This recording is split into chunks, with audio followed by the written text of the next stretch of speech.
Then is Carl here tonight, the engineer?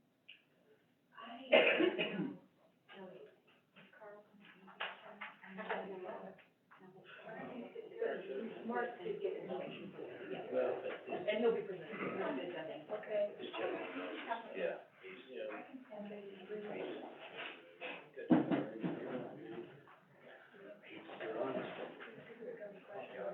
Yeah, that's why,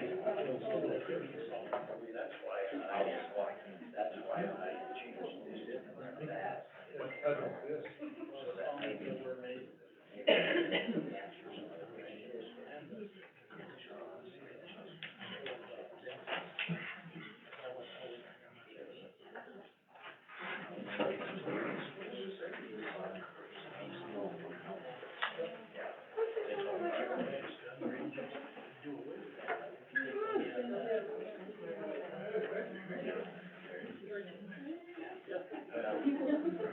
No, but this gentleman, oh, man. I sit down with him. He explained it. That's what I was first,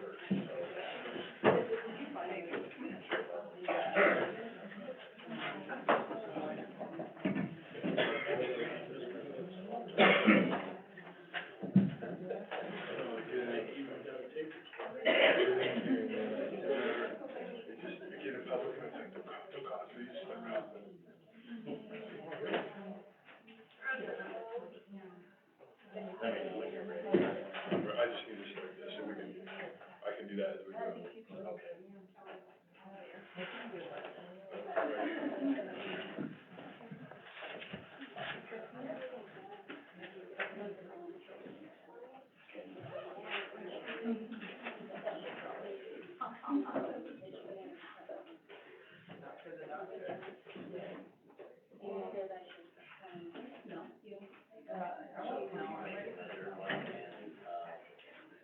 eliminate this and other stuff.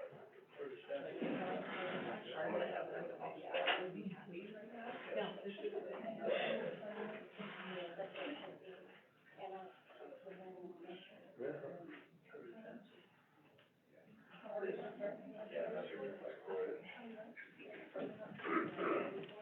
All right, I think we're ready to go. I'll call this meeting to order. It is 7:31, and please join me for the Pledge of Allegiance. I pledge allegiance to the flag of the United States of America and to the republic for which it stands, one nation, under God, indivisible, with liberty and justice for all.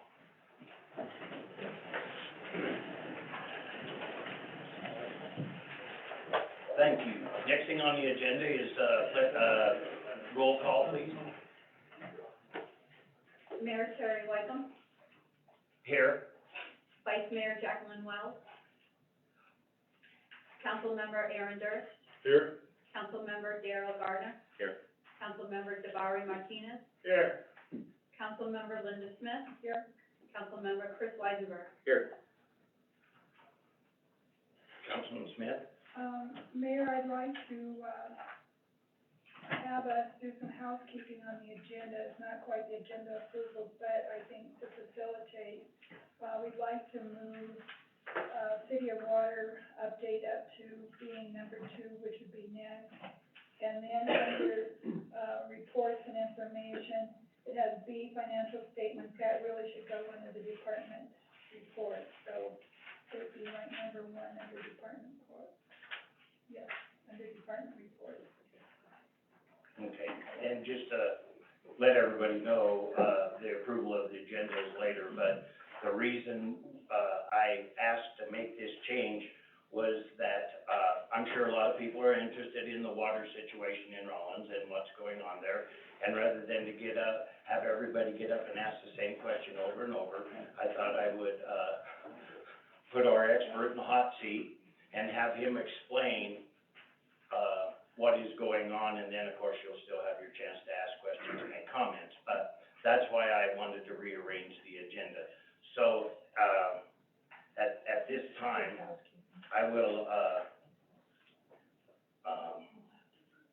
turn the floor over to, Public Works Director Mark Carney and, Fire Chief Blaine, Schumacher to explain, and tell us what, an update on our water situation. So you have the floor. Mayor, council, I passed out, you have in front of you. Can you all hear in the back?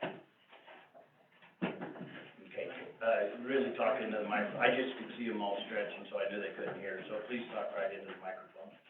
I handed out, you have a graph, simple line graph, that really shows, it just jumps right out at you, and shows what has happened, since the 14th of July, as the hot weather came in. You can see on Sunday, when we got that 93-degree temperature, the tanks just dropped out.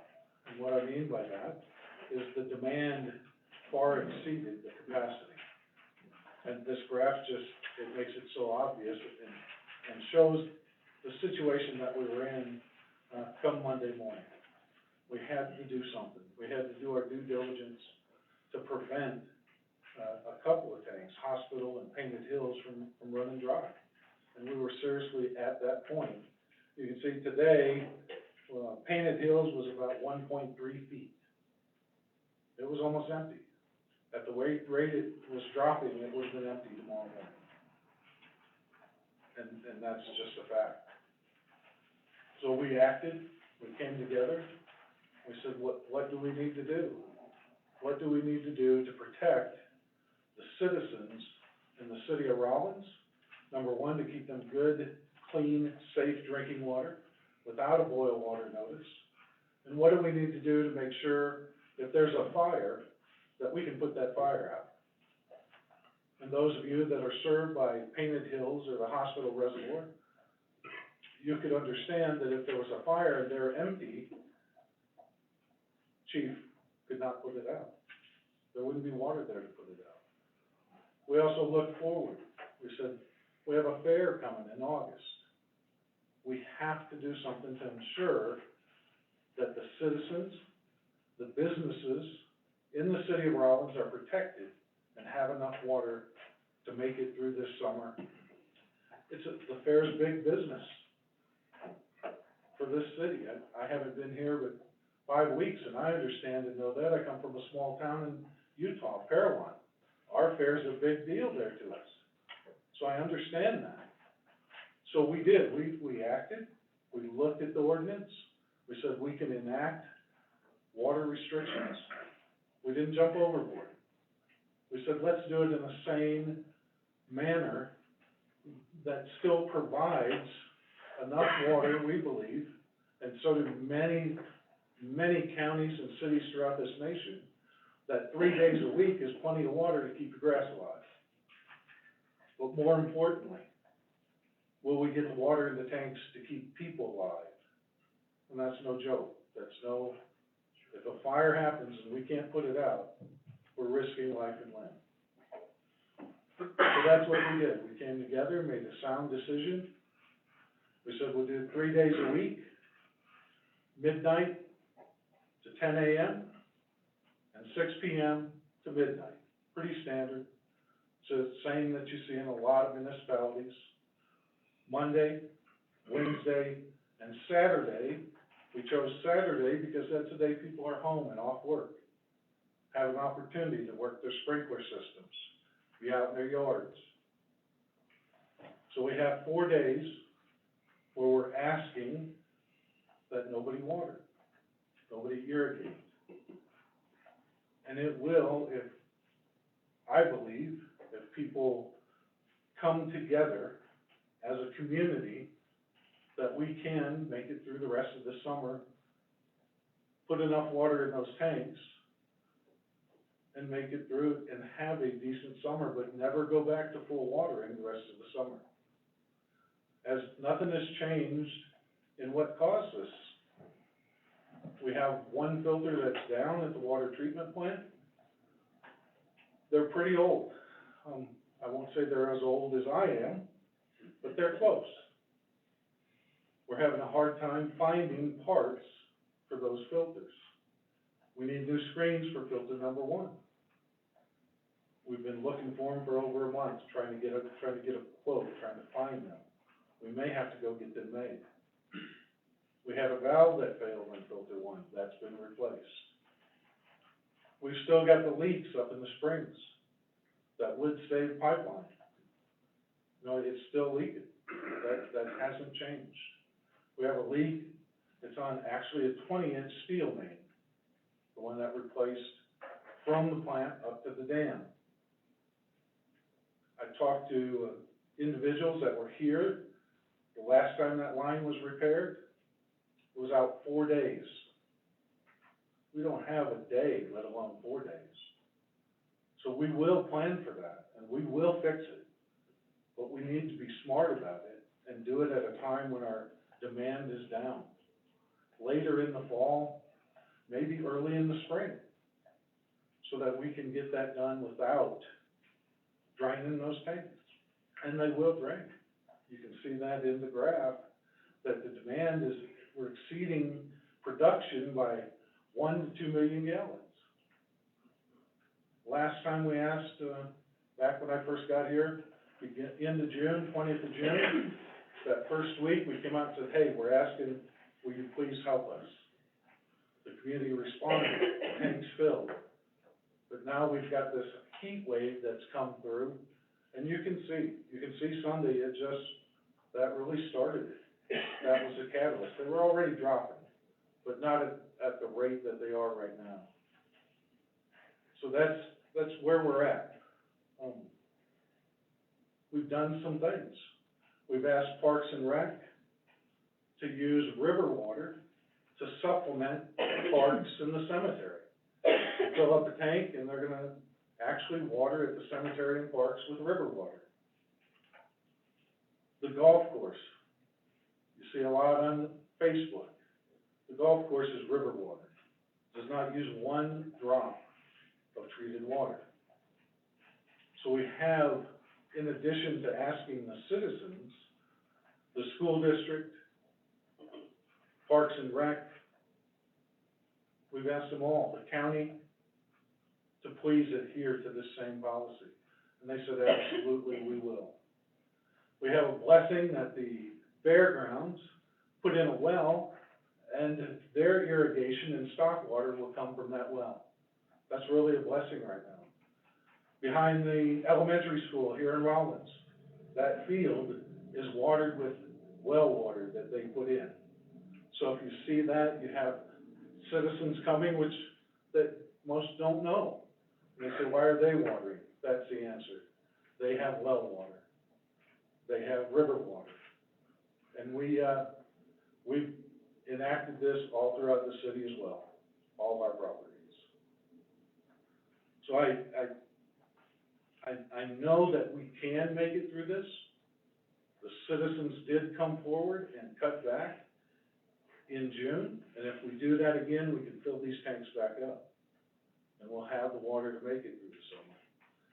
Maybe it'll rain, maybe we'll get that monsoonal moisture, but we can't plan on that. As your employees, as your guardians, we have to act with due diligence. The problem we have, you say increase, we've heard it, increase the production at the water plant. Oh, we could, with Peking or Rollins water.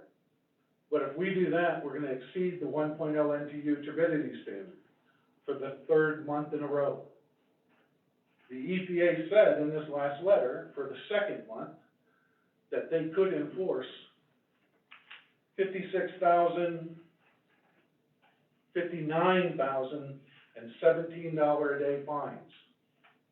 So as your professional, as the man you hired to do this job, I wouldn't increase that production. I said, we need to do a water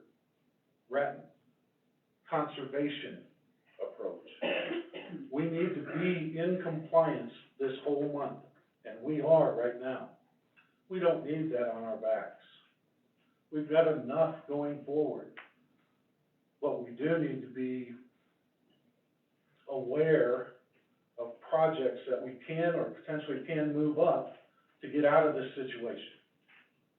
We cannot run out there willy-nilly and just start tearing up that Wood Save pipeline. That would be the death of our water system. We have to plan it, we have to execute it, and be prepared for it. Next year's not gonna be easier. We've gotta replace, and we've gotta start doing rehab up there. We have to. So we might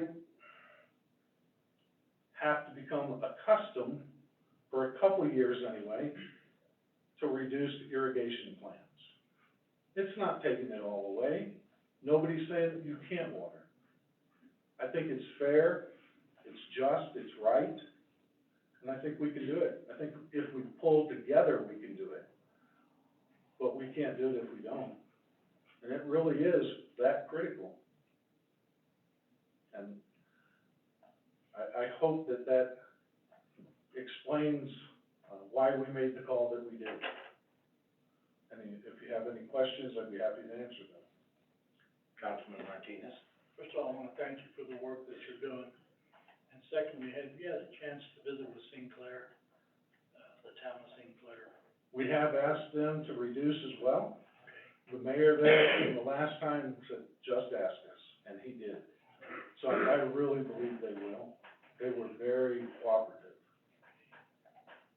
And then we have an area that doesn't have, meters. So, controlling the usage can be kind of tough. We don't have a way to control how much water is being used in that particular area. And that's something we need to step up to a higher priority, so that we can, because we need to know. One of the things that I saw, the $6,000, or 6,000 gallon to 12,000 in penalty,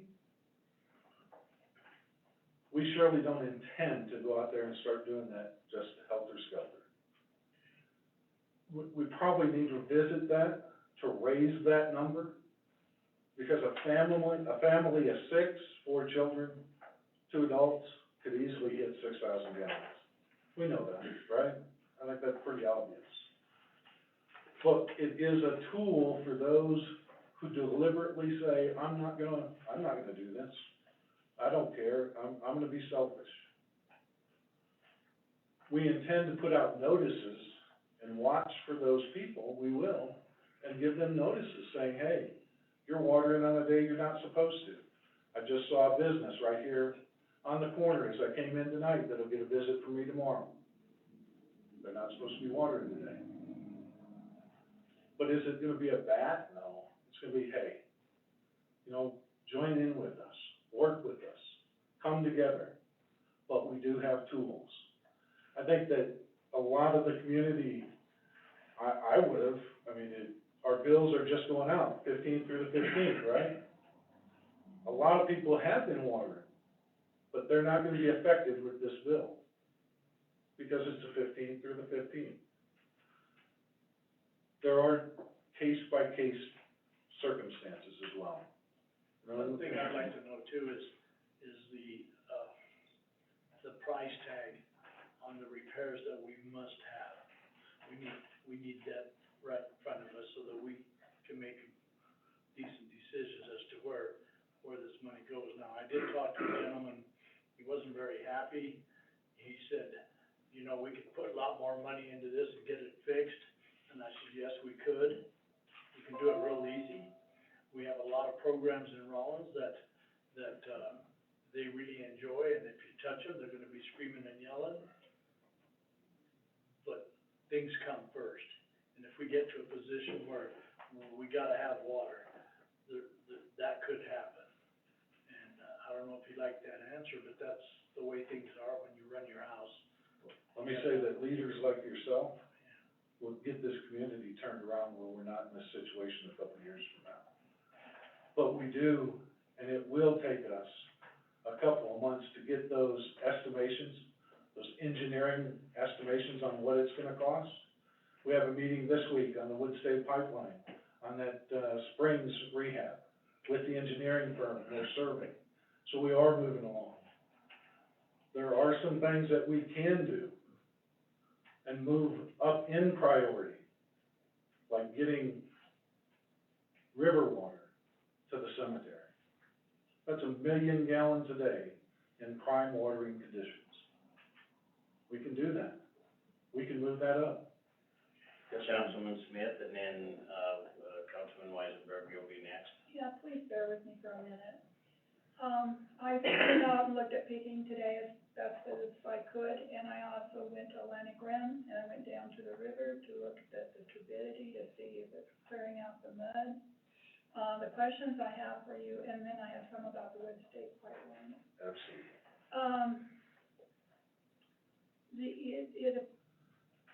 I wanna know with the, Peking and Atlantic, okay, Atlantic has, the source of the water there is the springs, and I don't believe that the river water goes to Atlantic Rim. But I do believe that Peking gets both the river water and the springs water. And I noticed that both of them are pretty low. Do you know how low they are? Atlantic Rim was emptied. That happened in May, June. Okay, We went to Peking. Peking had the turnover. That's when they exceeded, or we exceeded for the month that was. of May, the NTU, the month of June, the NTU. Right now, Atlantic is receiving river water. We have river water being pumped to Atlantic. To Atlantic. It was up to 300 NTU coming down the river, according to, Jarrett with Sinclair. Yeah. So that, anything, you get a 2.5, 3 NTU coming into that plant, and then Your filters can't handle it. they cannot. Okay, now, we have a share program, I know that, our operators brought that to us. Have we been able to use that to contact any other, there's not too many other plants like ours in Wyoming, but I think there are some around. And we had a share program, I'm wondering if we were tapping into that? No. Can I answer that, Mark? Surely. So actually, leather is the only other plant that's diatomaceous earth, and they're moving away from that. I actually did contact them in May when we started having this issue, and they had no information to help us out with this. And they don't have any parts or anything that you need? They do not. Okay, if we have to get something made, I would suggest this council do it. We may Yeah. have to. There's only a couple of the DE plants. I know. I talked with the EPA this last week, that even left in operation in the country. And quite frankly, they would like to see ours go away. So it's imperative that we do not violate another one. We don't want an administrative order. Okay, I'd like to talk about the Wood State Pipeline, and then I'll yield the floor. I know, we haven't had the snow cap out south this year because we didn't have the snow that we normally have. And so therefore, our 2,000 or whatever GPMs wasn't coming through that to start with. So now we're probably down under 100 or 1,000 GPMs coming through that pipeline. And that old wood pipeline, and you're probably very familiar with it, so I'm not telling you anything new. But on a pipeline like that, it has to stay wet, and you have to pump water through it to keep it from leaking. And I suspect that what has happened with the high temperatures that we've had, that has added to a lack of water coming through at the GPMs that it needs to be, and that it's dried out the Wood State pipelines, and they're coming apart at the seams because of that. Am I correct with that? I would not believe that is the case. So Because tell those me what's pipes wrong with them. those pipes are still, they're old. I know they're They're cracking. old, but, They're just wearing out. They're coming apart. They're deteriorating. That's what's wrong with them. so what we have budgeted for the Springs project, is that going to get us back on some kind of, footing where we can keep this going until we can get all the money put together and the engineering together to get that, what is it, a half a mile of, Wood State pipeline replaced? It's a lot more than that. Is it a lot more? Well, that's what I was told, it was half a mile. Oh, no. You laugh, but It's these miles. are what it is. It's miles of pipeline. On that, I believe it's 7. 7, okay, I was misinformed then. You also have not just the pipeline going up to the basin, then you have all the lines up in the basin, all the collector lines. So it is a lot of water, a lot of lines. There's still quite a bit of water coming through, and they're buried deep enough. I don't believe they're getting dried out at all. I think it's just old and deteriorated. They went past their useful life. So one of the things that I recommend when we do this rehab is that we don't dig them up and take them out of the ground. We put in our new line, our new collector line, our new line all the way up to the basin, and then bring those springs onto that new line one at a time, while we're still using the old line, so we don't lose that water. And I know that our operators have to go out there quite frequently and just keep that patched up with bands and everything like that. So that's another expense that we've been bearing over the years, but we haven't been told that we needed to replace them until recently. So, I mean, you know, we're not. It's 100 years old, Linda. Oh, I know, but Well, it served its purpose, but we need some engineering and we need to get moving. Yeah, it's a priority, no question about it. Thank you for your Oh, answers. you're welcome. Thank you, And ladies. that engineering, that's what we're meeting on this week. Okay. And we're started on that, right? I Yes, mean, We are. it's not They've day done one. the survey, yes. Okay. Councilman Weisenberg, did you have something to, Yeah, sorry to make you wait. no, you're fine. You know, I see comments and I get talked to about, different things of the golf course getting watered. I appreciate you, explaining that and for the public to understand that is raw water off the river just directly for the golf course, right? That's a different water right for just that stuff too. The other thing, I'd like people in the community to understand is that, they're talking about real bad too, is the other water right that's, I believe it was 15 million gallons, 10 million gallons sold to YDOT. So that's a whole different, another different water right. There's no infrastructure for that water right or anything coming into the city for that. It's just pulled directly off the North Platte River. So I just want to clear those two things up, for the public. So I appreciate you touching on some of that too, but the other thing, I guess this might be a finance question. People are asking, about the 6,000 gallon usage. They want to know exactly how to read their bills, know exactly what, how many gallons they're using, because they said, well, we were just told add 2 zeros to that. And, if you just add 2 zeros to 78, that's 7,800. And there's people that's not even operating water in their businesses, and at this time, that's what their bill was for 78. So if that's their water usage, how'd they use 7,800 gallons when they didn't even have their doors open for business, okay? And then the other question, sorry, I wanna know, I understand people's livelihoods and businesses and everything else too, but what are we doing about, car washes per se? The use of water, that stuff, you know, averages, I got some numbers right here. A car wash of 100 cars a day, which is pretty high influx of cars, right, is 3,500 gallons a day usage. So what are we doing about those businesses like that? What kind of restrictions are we putting on those? Currently, the code does not have a restriction on the car washes. We have asked, and the code does restrict car washing at home. But that car wash should be recycled water, and I can do an inspection tomorrow to make sure. None of the, I owned one, so I know a lot about car washes. None of the car washes here recycle water. So that would be something They we don't. need to put in the ordinance, that even in a non-conservation year, we need to get them to recycle. They do. If you do that, you'll just close them. Now, here's the other thing, I wanna talk about car washes, and I'm glad you brought that up. Because the very, most efficient way to clean your car is in a car wash. Not at home running a hose. A car wash will run approximately, 2 to 3 gallons a minute while it's spraying at high pressure, and that is the most efficient way to wash one's car. The other thing of it is, washing a car can be a safety item. Just so you know. Yeah, no, and I understand that, I'm just saying that's a high number, 100 cars a day, and that's through an automatic car wash, That never right? happens. So, no, I get it, but it's just something that, you know, we need to bring, people are asking about this, so we need to address some situations and let the public understand, They're not in the code. so, okay, thank you.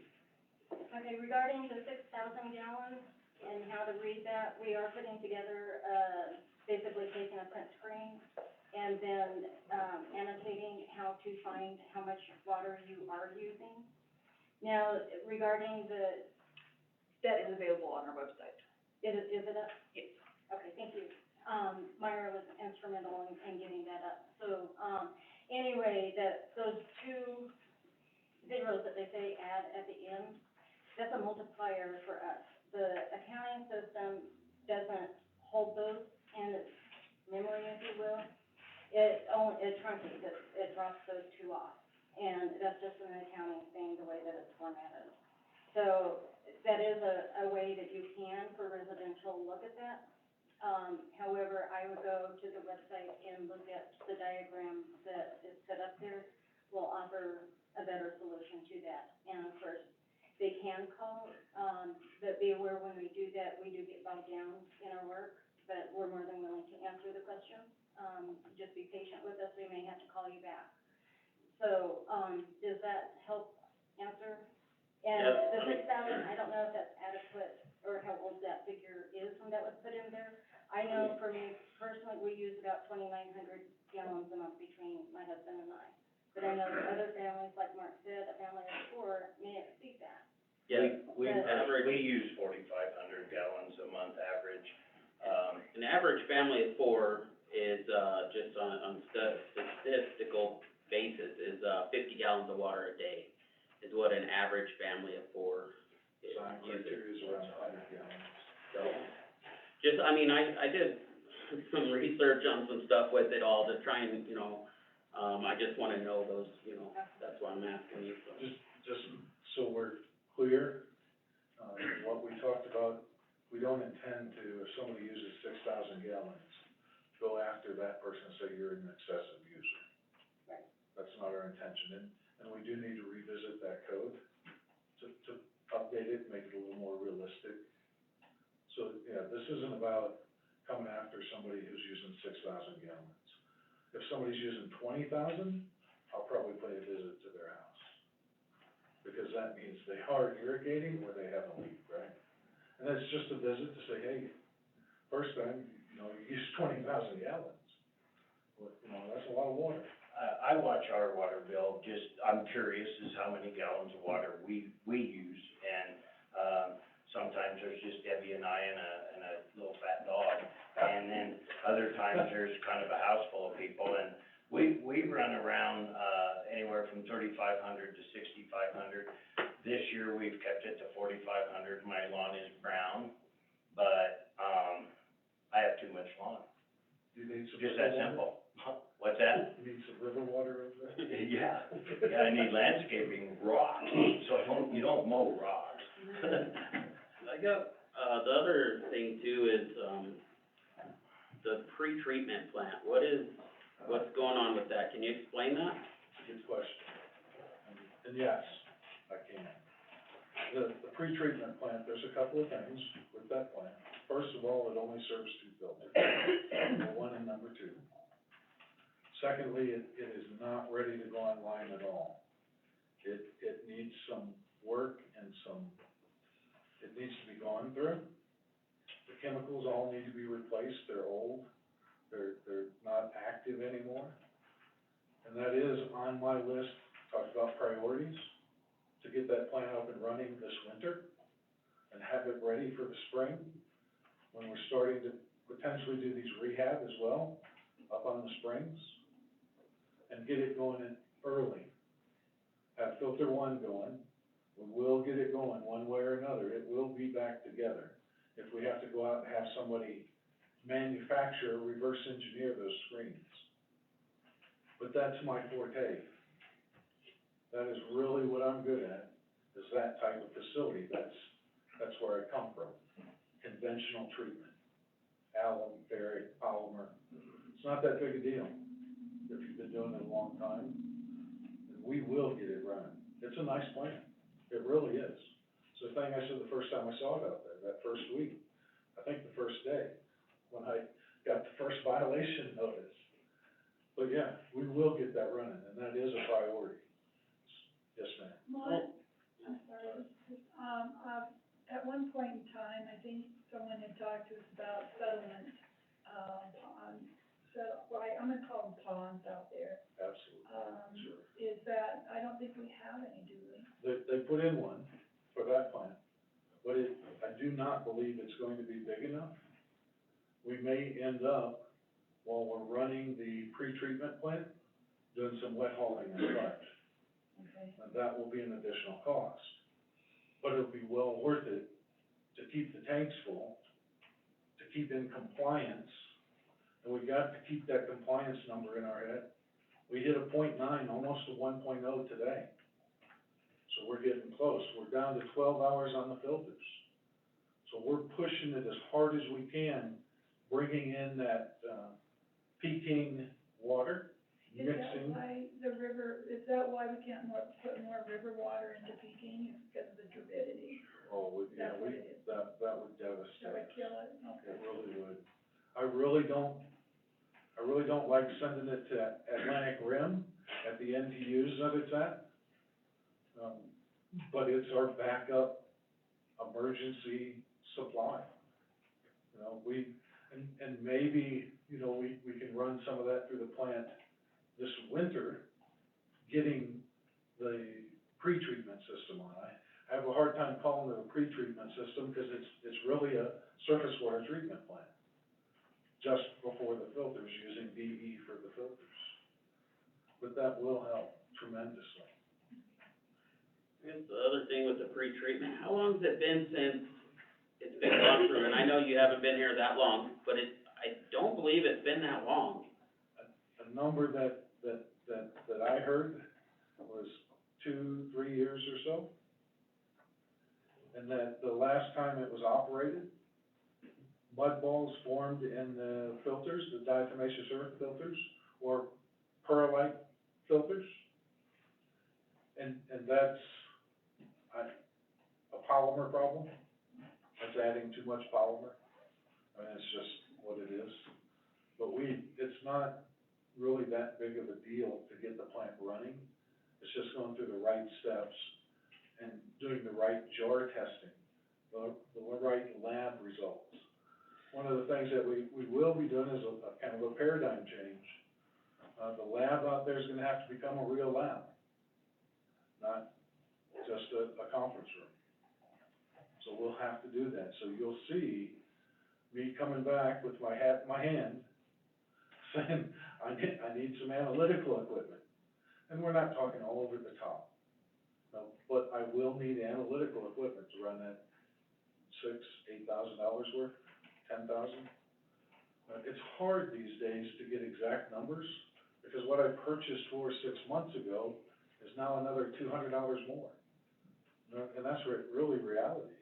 Maybe things will start coming back down now that COVID and the shipping has opened up.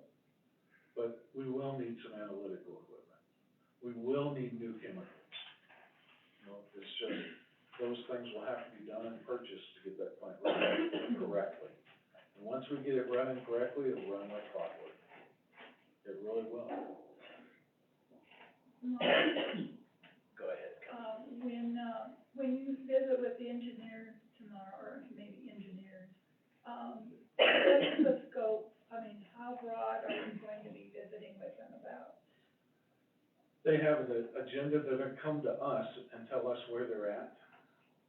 So I could bring that back to you and give you an update on that at the next meeting. So I'm looking, and forgive me, I am fairly new, so I'm looking forward to that meeting so that I can be brought up to speed as well. And I desperately need that. So we'll have that meeting this week, we'll be brought up to speed, and if I may, I can include that in my report or an update, in 2 weeks, if that's okay. Thank you. You're welcome. This question is for, our fire chief. Blake. Yes, sir. There was people seeing you flush or test the hydrants, and we talked about this a little bit. I talked about it just a little bit, and I know you have to do that periodically to certify them or to stay current or whatever. That's correct. And, is that something that, is or can be delayed? Yes, so, like to ask that question, today we stopped all of our hydrant testing. Of the over 500 that we've done, this summer, we're down to 14 left. So, Oh, well, it is. 14 isn't a Yeah, backbreaker, you know, but the point was is that when we're asking everybody else to do this, yes, if we go out, we have to flush a hydrant for a while, it does take some water. So I said, let's just hold, it's not, you know, it's not a critical situation, just having that few left. So once we get back into a position where we're not sitting where we're at right now, we'll go ahead and start back again. Okay, I understood it, Right. but I know some people had that question. And I think the community did have questions about it, like if we're in this position where we're asking everybody, hey, you only get to do this, and here we are out there just, you know, Yeah. willy-nilly, is that what you said? Okay, yeah, doing hydrants and that kind of stuff, but like I said, if it was something that we needed and it was something critical, then we would talk about it, but right now, we decided no. Oh, okay, I just wanted to be comfortable that Yes. Yeah. you were still For right in now, we are. compliance or capable Yeah, or whatever. it's not a compliance issue whatsoever. So, we do have our ISO coming in at the end of this month, and our hydrants, we look great on them. We really do. It's not good. Matter of fact, it's a very positive area that they're gonna be looking at, so. Thank you. And Mark, made it, I just wanted to kind of make a comment from our side. Obviously, everybody understands that water is our critical component for firefighting. You know, if these things go down and we get a sustained operation, say on a business here in Rollins, we could pull to the point where there's no water left. So from my side of the house, it is very, very important, just like everybody else, to, you know, if you're thinking about it from just bringing water in, using it at your house, taking showers and that kind of stuff, that's one thing, but now we're talking about life-saving, issues. So from my standpoint, asking the community to be very, very, conservative on their water use, is critical. So thank you for that. Yeah, thank you. Councilman Weisenberg first, and then Martinez. I guess another question for financial on this possibly is, I do understand construction projects have to be a go still too, but, I believe, I asked this the other day, I believe there's 2 meters on hydrants, currently, I'm not positive anymore. What's the plan going forward with those? Can we get them, is there a plan to get them off of that hydrant and treated water like that and get them into some kind of raw water for their construction project? Jody? Yes, you may. Yes, please. Well, thank you for her. We have the Walnut project right now. Yep. They have a hydrant. We can't take it away from them. We have to let them, I mean, we've got the contract out there, we've got the street tore up. We need, and we have asked them to be very conservative. They understand our situation, but they have to use some water. And I understand. And then we have another meter on that same hydrant going to the museum for temporary water. So they stay in water during the project, and they can continue to have those visitors come in. Tina was devastated last year with COVID, and this year she's ecstatic that she's overrun. So that was part of the pre-conference meeting that we had with the contractor to ensure, under no situation except the concrete pouring, for a couple hours, curing, while it cures, will they close off the entrance to that museum? So it'll stay open. But those are the two hydrants that we have out, the 2 meters that we have out there. The other contractors are finishing up their projects and turning them in. And I understand that, I'm just, is there an opportunity that they could use a raw water for them, construction projects? I mean, if we have availability possibly You know, close by. That's a good question, and it is possible. You know, anything is possible. We get a water truck, we can fill them up with river water, absolutely. And we'll look into that tomorrow, first thing. Yeah, that's a good idea. Thank you. Anybody else? Mayor, I don't have a question. I guess I'm really, really interested in knowing the cost. How much is it gonna cost to do the things you need to do? Because, that's where I think the council comes in. Yes. We have to make some decisions, and the sooner we get those numbers, the sooner we can start talking about what we need to do.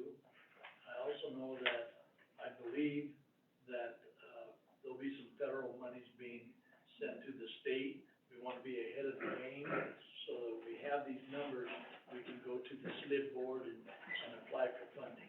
I'm gonna put a plug in for the grant writer. Yes, I agree.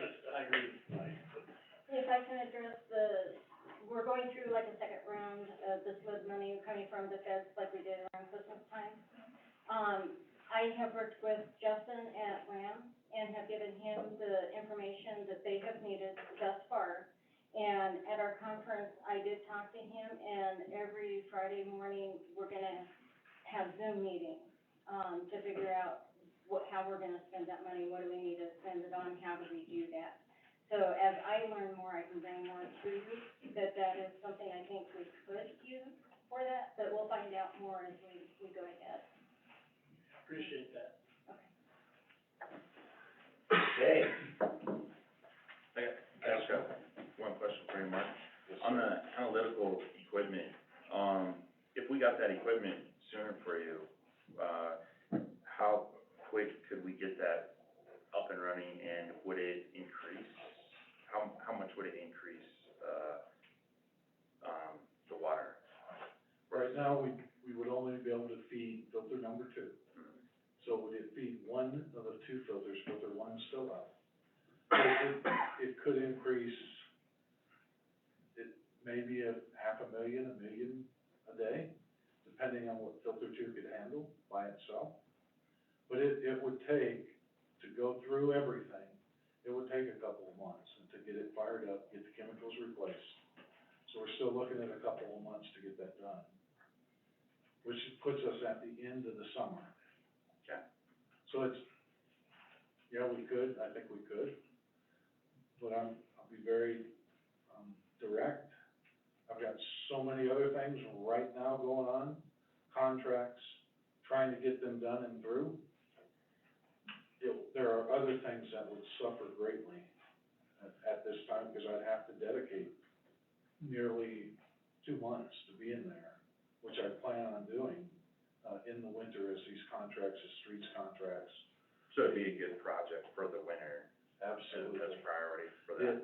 And will also give us an idea of how much sludge we're gonna create, that we're gonna have to try to plan for to haul next summer, next spring. Because I know that we don't have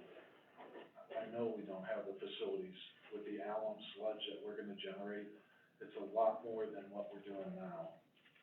And I only see one lagoon that's dedicated to that out there. So we probably will have to haul some. But at least we'll have more water, and we'll be able to use that Peking water, and probably the Rollins water as well. That's a 60-day supply out there at Rollins. You know, when I moved here, the water was horrible, and it cycles. We go through a few years, and we have problems and this and that. I know that Rollins has a lot more water available to it than we could possibly use. It's just getting it here. And I'm really glad that we have you working for us, because you understand all these things and can help accelerate getting the transmission of that water from where it is to us. And 3 years from now, I'll be gone and we'll have really good water, I hope. We will. We will. Yeah, Councilman, I do, Mark, want to, commend the staff out of both our water treatment plant and our sewer treatment plant, because they've been through an ordeal, and, they've stepped up to the plate, and I want you to know I'm very happy, and that I think they need some kudos. They really have. They've worked diligently, as you can imagine. In June, when those filters were running only 4 hours, 5 hours, before every backwash, for like 5 days, they were working round the clock. And now they're at 12 hours, they're starting to work more because they've increased the flow, trying to get that water out there without pushing it over the edge. So they do, and they do deserve, and I thank you for bringing that up and acknowledging that fact. yeah, they're awesome. They are. Good people. Thank you. Appreciate it, really appreciate it. Well, when you're out there at midnight or in the middle of the night and you're feeling all alone, you're not. We're thinking of you. Seriously, do appreciate everything you've done. It's more than a job, it's a dedication. Battling We appreciate rattlesnakes. that. All right. Are you ready to go to the next agenda item? All right, thanks, guys. And I hope you hang around, because if there are questions from the citizens, I'm not gonna be able to answer them. He's gonna get the mayor. All right. The next thing on the agenda is, citizens' participation. This is the time that citizens have, up to 5 minutes to, come and talk about whatever they want, tell us whatever they want, and we can go from there. So is there anybody here that would like to speak? Now, come on up front and go to the podium, tell us who you are, your name, and such like that for the secretary, and then, go ahead. Good evening, my name is Michael Williams.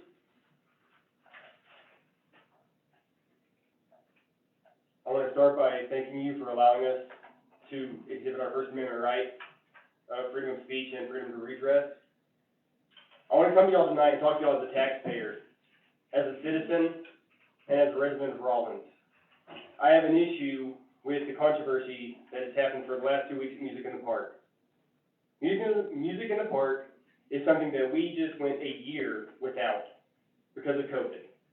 It is one of the biggest things that has ever brought this community together, at least since I've been here for the last 3 years. For the last 2 weeks, there's been a taxpayer-funded organization at Music in the Park distributing pamphlets, what I would call propaganda, and condoms without regard to age to the people that are there. My son, who is 11, walked past their booth and was handed a non-binary pride flag, not knowing what it meant, what it represented, or what it stood for. Again, this is a taxpayer organization. It's the Public Health Department of Carbon County, which I realize is a county entity. But Music in the Park is at a city park that is governed by Parks and Recreation, which is ruled by this council. I'm speaking to y'all because at no point in time was I, as a taxpayer, contacted by the Public Health Department to ask for my opinion on the matter, to ask for my approval, or to ask where I stood. And I consider that taxation without representation. I am in no way against the LGBT community. I want to make that perfectly clear. I have several friends within that community. However, a government entity does not share the same First Amendment right that the employees of that entity share. When they go to the park and they put up their banner, they are operating as that entity. If they want to display anything through their First Amendment right, the appropriate way for them to do that is to not have their banner up and not use taxpayer funds. They have already expressed through a Facebook post that they are not accepting any donations. So I ask you, are they paying for this out of their personal pockets or out of our tax dollars? And if it's out of our tax dollars, we deserve to know about it ahead of time And because of the fact that they are operating as a government entity, if they're doing it out of their personal pockets, we deserve to see a receipt to show that it's out of their personal pocket. I am in no way speaking out against the public health department in general, because they provide many services that are very much needed by the citizens of this county, and that many people in this county receive help from that they would not otherwise receive. However, if they want to use their First Amendment rights as individuals, they should not have the banner up, or they should rent the park out of personal funds on a day when it's not already rented. They should then advertise so that people that do not agree with what they are promoting are not forced to look upon it, and those who wish to can. I am not in any way trying to impede their First Amendment right as individuals. I believe that that is one of the absolute most sacred, God-given rights we have. And God forbid it ever be taken away from us. But I do feel like my rights as a parent were highly infringed upon whenever my child was handed that item. I'm asking the council to look into this to find out, is the county using taxpayer money to rent their booth at the park? Are they using our money to purchase the flags and condoms that they are providing to people without regard to age? And that y'all look into the fact that it's a controversial issue. I don't believe we should have anything at Music in the Park that creates controversy like this, because it has divided this community. Any of y'all that pay attention to Facebook News and Chatter, Rawlins News and Chatter on Facebook, have seen just how divided this small town of Rawlins, that's always been very close-knit, regardless of how we felt about each other, has been divided in the last 2 weeks. Controversy should never be at a family-friendly place, should never be at a family-safe place. Music in the Park is advertised as family-friendly and family-safe, and I do not consider handing out that type of stuff, that type of literature and condoms to be family-safe or family-friendly. Thank you for your time. Thank you for your service to the community, and I look forward to hearing back from y'all at the next meeting. Thank you. Is there anybody else that would like to address the council? Thank you. Hello, my name is Christy Waldron, and ladies and gentlemen of the council, thank you for giving me the opportunity to speak to you tonight. I too am here to address the recent controversy surrounding the Carbon County Public Health table at Music in the Park.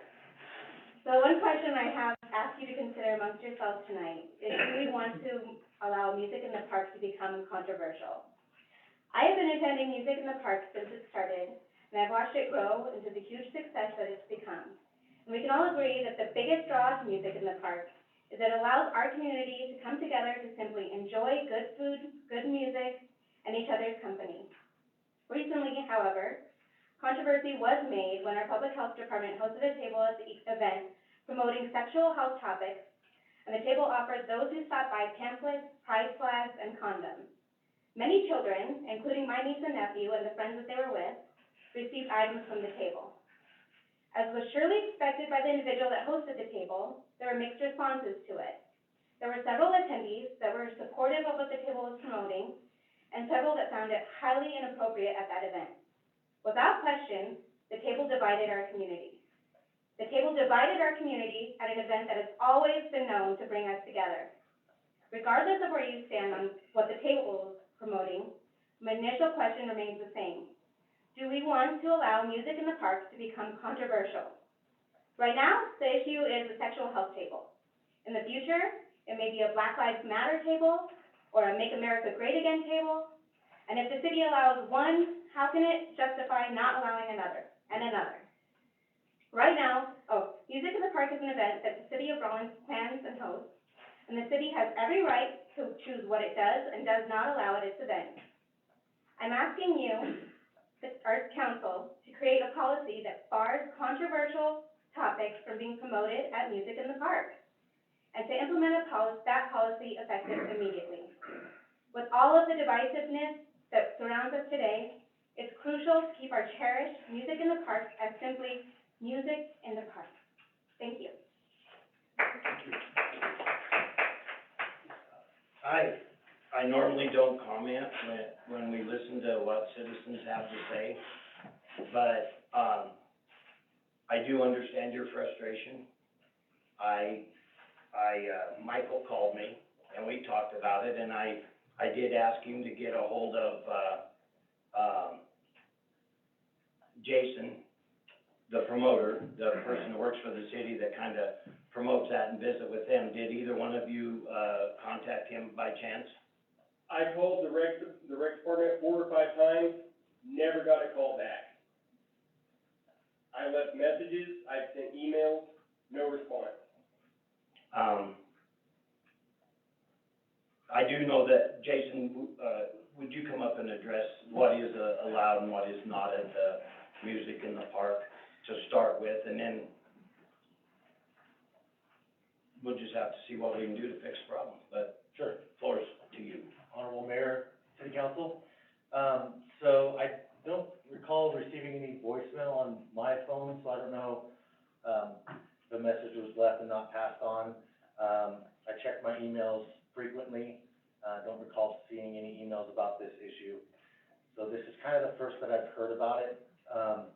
We have a general policy, again, this is new to me, I've been to 2 Music in the Park. I know one policy we have is we do not allow any vendor, any, food vendor or any type of vendor to walk throughout the park and hand out any goods. So you can't, have a bunch of tacos and walk around to the crowd and hand them out or sell them or even give them away. As far as vendors, we have a wide variety of vendors. The Public Health Department is one of them that approached us to be involved in the park. I can't tell you if they've been involved in the past, but I do believe that they have been. And it's the same thing with food trucks. We allow, food vendors to address, or to attend the park as well, and we don't, I don't know that we have a way or a reason to allow certain food trucks to be in the park and certain trucks not to. So I would like to have an opportunity to discuss with my staff a little bit more to understand the situation, so that I'm more knowledgeable of what's going on. I didn't notice anything being handed out outside of the booth. I was pretty busy, with the band and the sound and things like that, so I didn't really walk around the park the last 2, Music in the Park events, to really see their booth. So actually, I did not even see what they had at the public health booth, but, so, all I can say is that if the council wishes, I can definitely look into it and see what our policy is for who can have a booth at our park, and if there's any guidelines to follow, or if there's anything more that I can provide. I appreciate that. And then one other thing I would like you to do is, if you would give these, folks your email address, so to make sure that they've got the right email address. Sure. Okay? Thank you. Is there anybody else that would like to address the council, during this time? Come on up. Hello, my name's Anna Rothleibner. So I am actually here to talk about the water issue. I do want to start by saying, Mark, it sounds like you have an incredibly tough position to be in, and I thought that your explanation was fantastic. I understand the issue a lot better. I understand the position that you're in, and it sounds like you and your staff are doing absolutely everything that you can, and what you're asking of our community is very reasonable. However, I am concerned about the fact that the city council has not addressed this issue earlier. We, as a community, can understand drought. We don't understand how we have wooden pipes still. This is an issue that should have been addressed 20 years ago. I got here in January, just so you know. But there are, I appreciate that. And we've been working. That's another reason I'm not, going after Mark over here. It's not his fault wooden pipes were put in.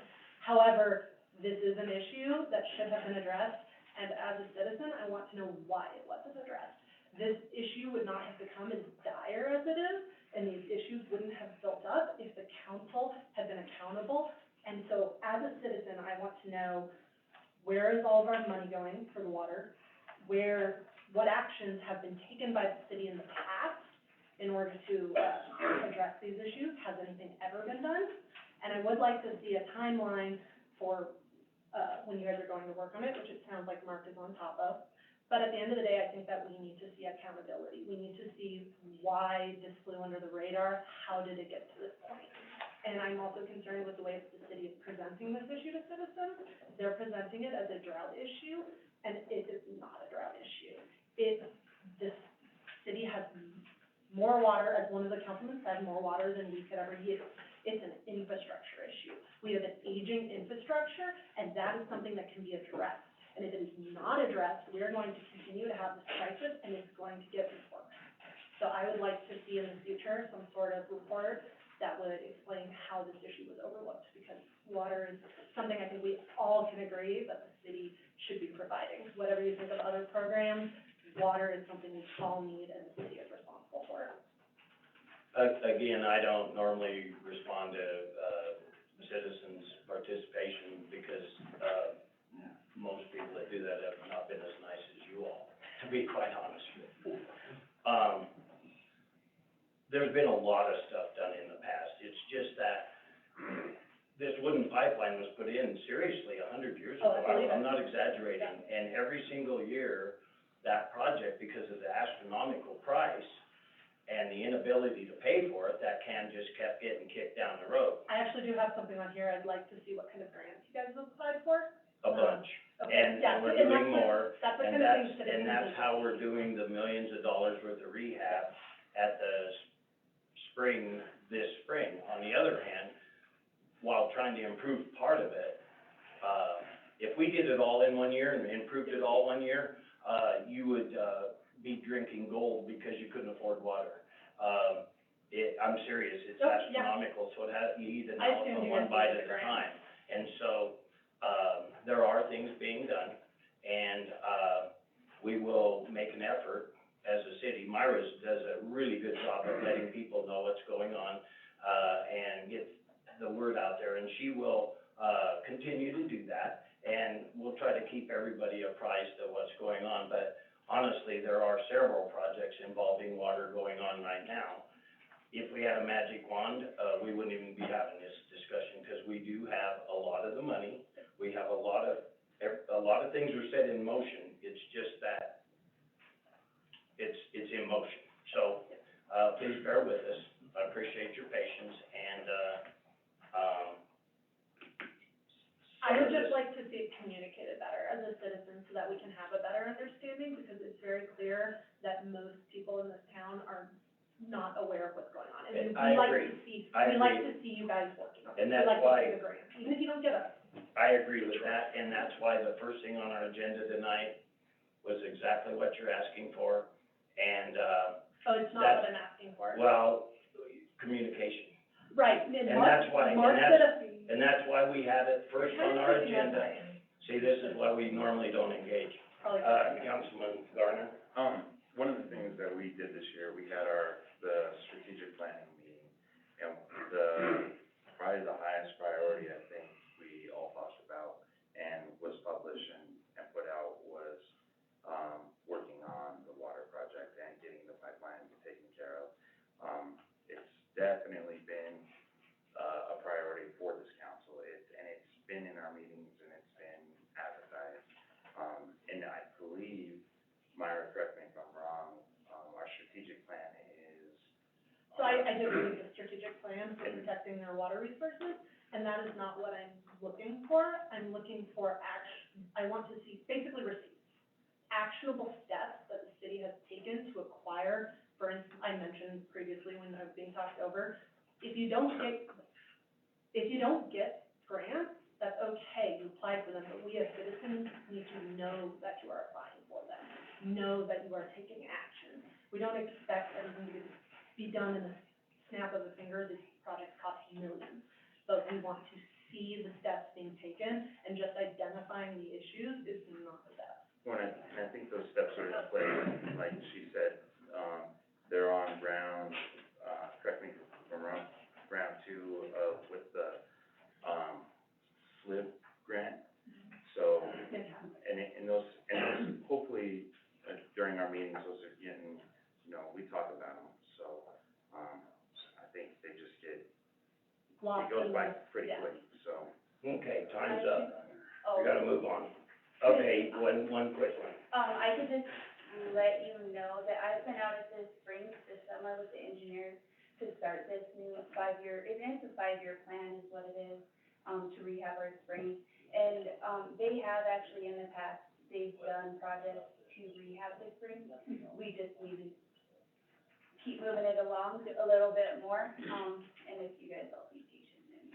Absolutely. But, if you go out to the springs, which I do believe, anybody can pretty much go out there, you'll see some of the old clay pipe that they did replace that would stay with that clay, and then they replaced that clay as well. So if you wanted to know firsthand, you could kind of like, just let you know that the city has done things in the past as well, so. We're gonna move on, I'm sorry. Thanks, you guys. Thank you. All right, anybody else that would like to address the city council at this time? You have up to 5 minutes. All right, thank you for the input, and I do appreciate people coming and telling us. That's how we know. The next thing on the agenda is, the minutes of,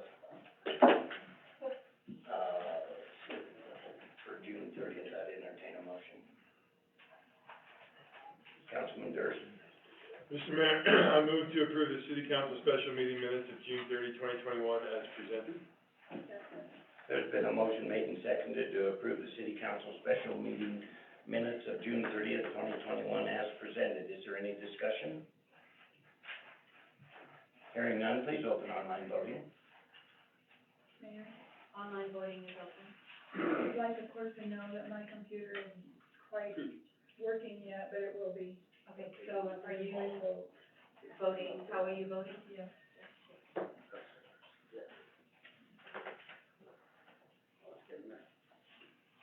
Online voting has now closed, the motion carries with 6 yeas. Thank you. The next thing on the agenda is, the minutes of July 6th regular meeting. I would entertain a motion. Councilman Martinez. Mr. Mayor, I would make a motion to approve the, minutes of July sixth, 2021, regular meeting. There's been a motion made and seconded to approve the city council, minutes from July 6th regular meeting as presented. Is there any further discussion? Hearing none, please open online voting. Online voting is now open.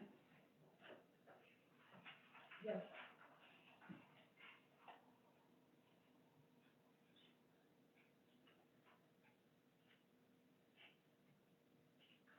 Online voting has now closed, the motion carries with 6 yeas. All right, the next thing on our agenda is, the minutes of the July 13th, special city council meeting minutes. I would entertain a motion. Councilman Smith. I move to approve the minutes of July 13th, 2021, special city council meeting. Do I hear a second? Second. There's been a motion made and seconded to approve the city council, meetings of July, 13th, 2021, special meeting as presented. Any further discussion? All in favor of, open online voting. Online voting has now I opened. digress, I'm sorry.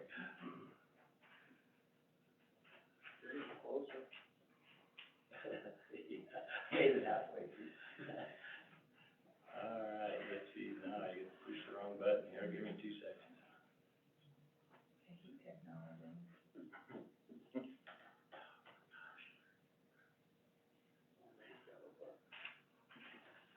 Councilmember Smith, would you like me to? Yes. Thank you. Online voting has now closed, the motion carries with 5 yeas and 1 abstaining.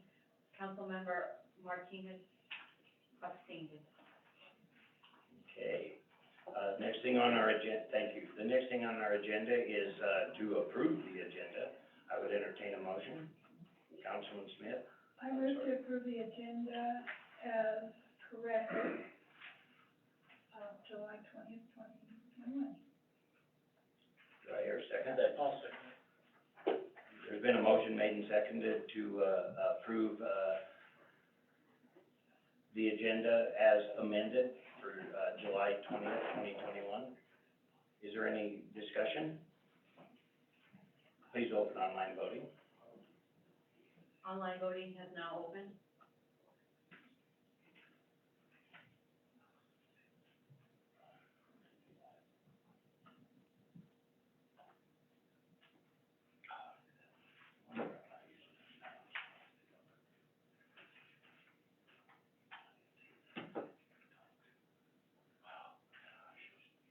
Kick me out Yay. Online voting has now closed, the motion carries with 6 yeas.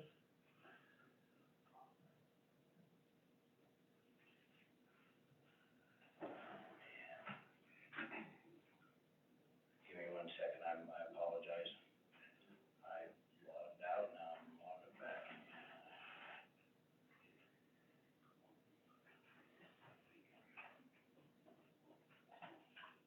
All right, the next thing on our, thank you, by the way, and sorry for the delay.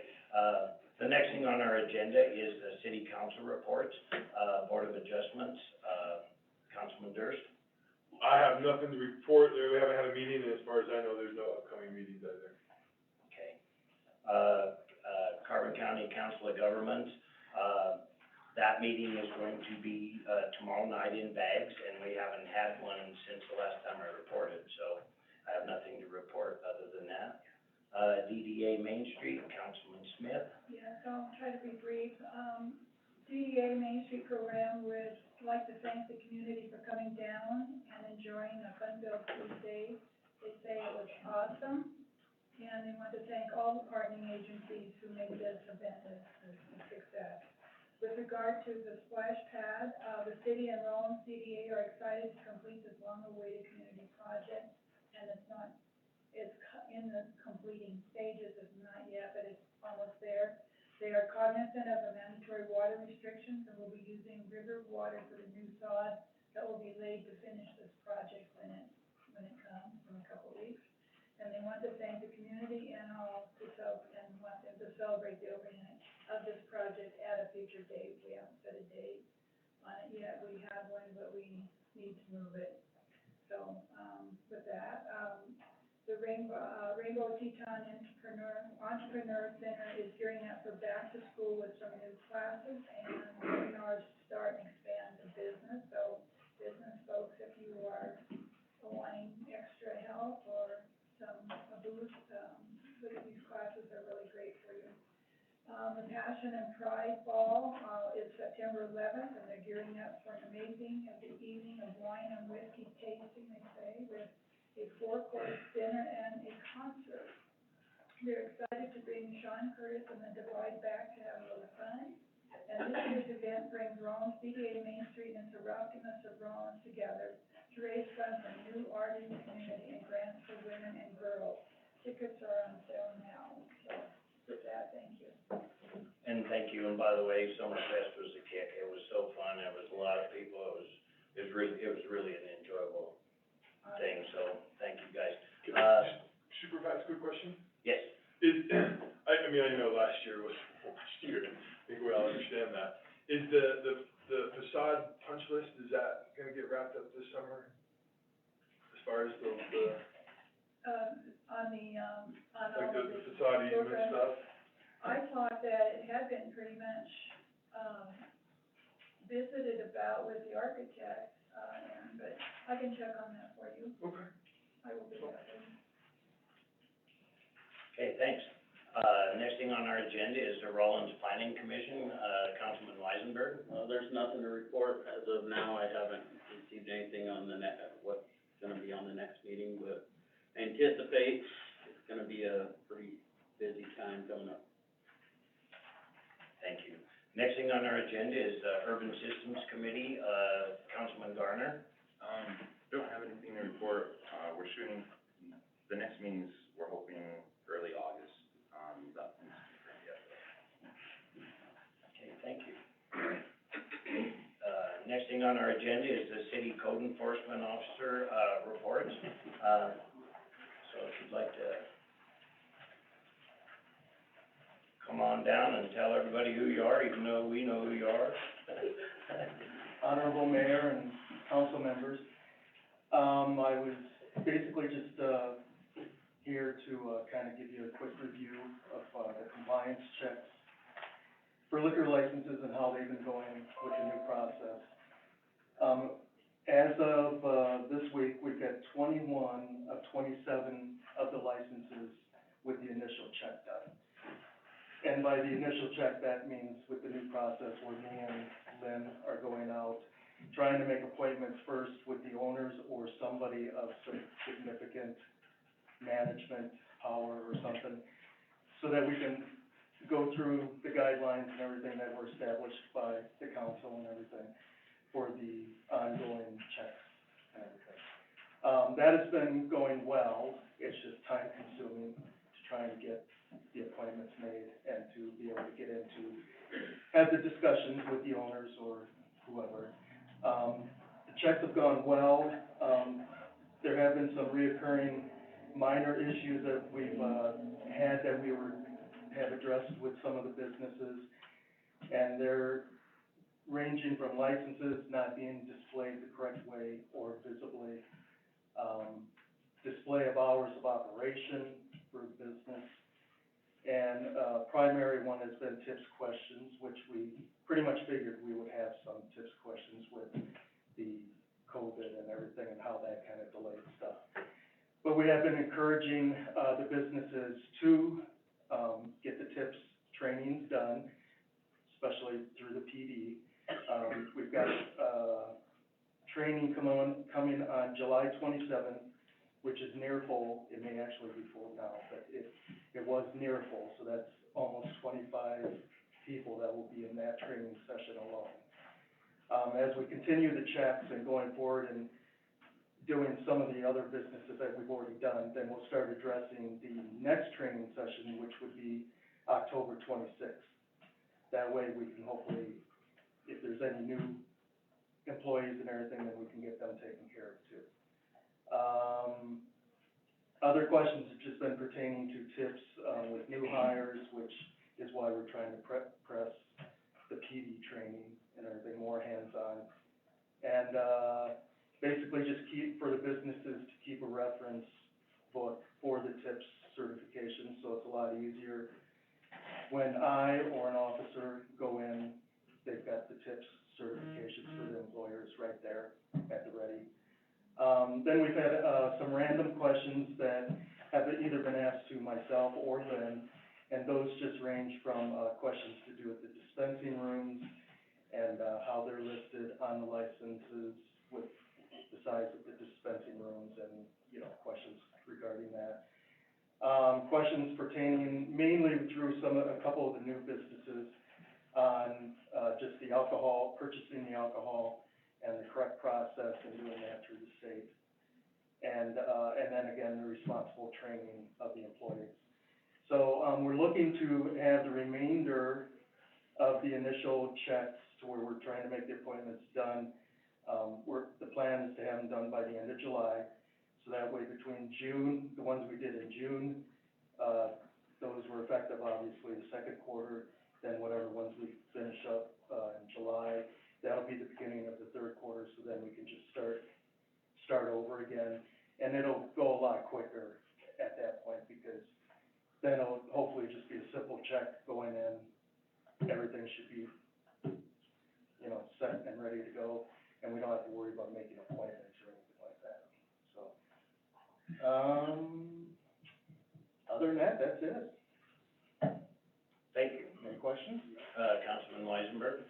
Yeah, regarding tips training and keeping track of that, do you carry a on-hand book or a file of yourself, for yourself to know exactly who has been through it and through the tips training, and so you can verify yourself through that stuff? I do not.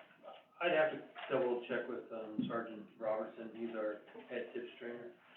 But I do think that we do have a current list of those and where they expire and their certification time, so, as part of the sign-on and the registration for that, we would also have their expiration date too, so I think we can track that for the employees. I'm just thinking it might be a good idea to kind of have, I know it's a pain, but to see that, okay, just to kind of deal for your own record at that point in time. I know we've been able to look that up, and so I know, Sergeant Robinson has that capability. Okay, thank you. Thank you. Good work, appreciate it. Thank you. Just sorry to interrupt, Mr. Mayor, but, the compliance checks has really taken a lot of time, from our code enforcement, from, Lynn, and so I just really appreciate their time and efforts in in going around and having a personal visit and making this as seamless as possible. Well, with the changes the state made, and then I was trying to pick up speed and close that gap a little bit, the educational component just takes a long time, and I do appreciate all the hard work getting that done. Yep, hands-on It's to these two, important. for sure. Yep, they're doing a great job. Thank you. All right, next thing on our agenda is, has been moved, and, oh my gosh, if I do that again, I'm just gonna scream. Not very loud, but. Okay, next thing on our agenda is the city manager's report, and, I will turn the floor over to you, Sean. Sean and I were not able to get together, we didn't have the time to follow up if there was anything specific that he wanted me to address, so I would defer any of that to next week, or the next time we meet. There are some things that I will be addressing with him as kind of as he gets back outside of things, but I will address those in the department report under what I would normally do. So, I hope that suffices. Yes, thank you. Thank you. Thank you. The next thing on our agenda is department reports, and so, the foot race starts. That's right. We don't give ribbons for first, second, and third, but. He doesn't realize how quick I steal it, so that's the easiest.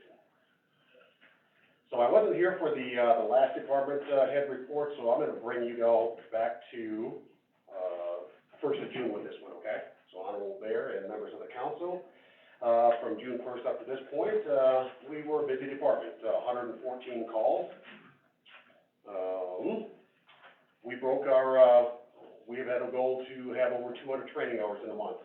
We have instituted a new in-station program for training, where we basically are documenting a lot more. The guys are doing the actual stuff, but they're not putting it in the book, so I said, we're gonna start putting it in the book, so, we'll try that again. 221 hours of training, for this month, and that's up, almost 40 hours from last month, and I expect to see an even higher one, coming here. We've, 3 firefighters have, been selected, 2 of them are just about ready to start. One has started, one has one little thing to do before he starts, and the other one, the background check just started. So, pretty soon we'll be up to full staff, and that's always a good thing. Inspections, really proud of the guys. 63 inspectors. It's 32 and 31 for, the 2 months. And, you know, our goal was to try to be in the mid to high 20s. They have really done an incredible job, especially being, short-staffed. So, let you know that your department's doing extremely well, and, I'll yield the floor to the next department head if you don't have any questions. Appreciate everything you do. Thank you, Mayor, I appreciate that, thank you.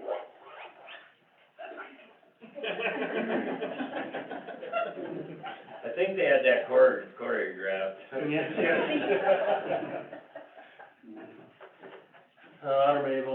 Honorable Mayor and Council, and for the month of June, we had 579, 911 calls received, 1,431 telephone calls received in dispatch. Dispatch calls for service was 778, 50 of, case follow-ups, and then all other, which are property checks, bar checks, paper service was 343. Dispatch fire-related calls that we have is 19, ambulance calls was 43, and animal-related calls was 71. Big portion of that we're seeing actually is, some skunks, being caught on those, traps. We held, career day, we assisted, at a booth at the career day at the Jeffrey Center. We presented a demonstration with our canine unit at the Boys and Girls Club. We had officers and code enforcement assisted with the citywide cleanup. Officers did, some PR at the VFW ball fields for the games. We had a victim impact panel, last month, and, our agency assisted in the funeral escort for the deceased coroner, Baltimore. We had, in terms of code enforcement, we had 17 total cases open, 14 of those were resolved, and then he, had 14 additional follow-up cases on that, and then 7 of the liquor license, compliance checks. Kinda wanna give you some dates. We have National Night Out coming up on August, 3rd. That's obviously a city council meeting, but feel free to stop by before the city council meeting, get some hamburgers and hot dogs. It's a great community event that promotes the police and first responder partnerships with the community. And it's an event that provides great opportunity to bring the police and the neighborhoods, together. We'll have some music and, some stuff to hand out to the kids, and so it'll be a great event for sure. We'll also be doing, our new chief, Mike Ward, will begin, on Monday, August 2nd. So on August 3rd, we plan on having him there for the National Night Out, in addition to kind of a meet and greet of him, so. I can't wait to meet you. Yes, yep. Met him, spoke to him on the phone, a couple different conversations, and, met him in person while he was down here bringing a trailer full of stuff, and I think he's gonna be a great asset to our community, so. Good. And then we have 2 officers beginning on Monday. They'll be sworn in on Monday, and, so we're looking forward to that. Good for you. Good job. Thank you guys, appreciate it. Yeah. Just one quick thing, National Night Out is super cool, but I've noticed that it's always on council night. Yeah. I'm trying to think that that's just a accidental, Yeah. intentional. Yeah. Well played, sir. I know. Nationally, that is the date, the first Tuesday in August, that is the date, and so we've always tried to stick with that, as the date and maintain that national. I'll stop for a yellow hamburger. That's right. Yeah, right. All right. All right, thank you guys. Yeah, thank you. Special to the. Who's next?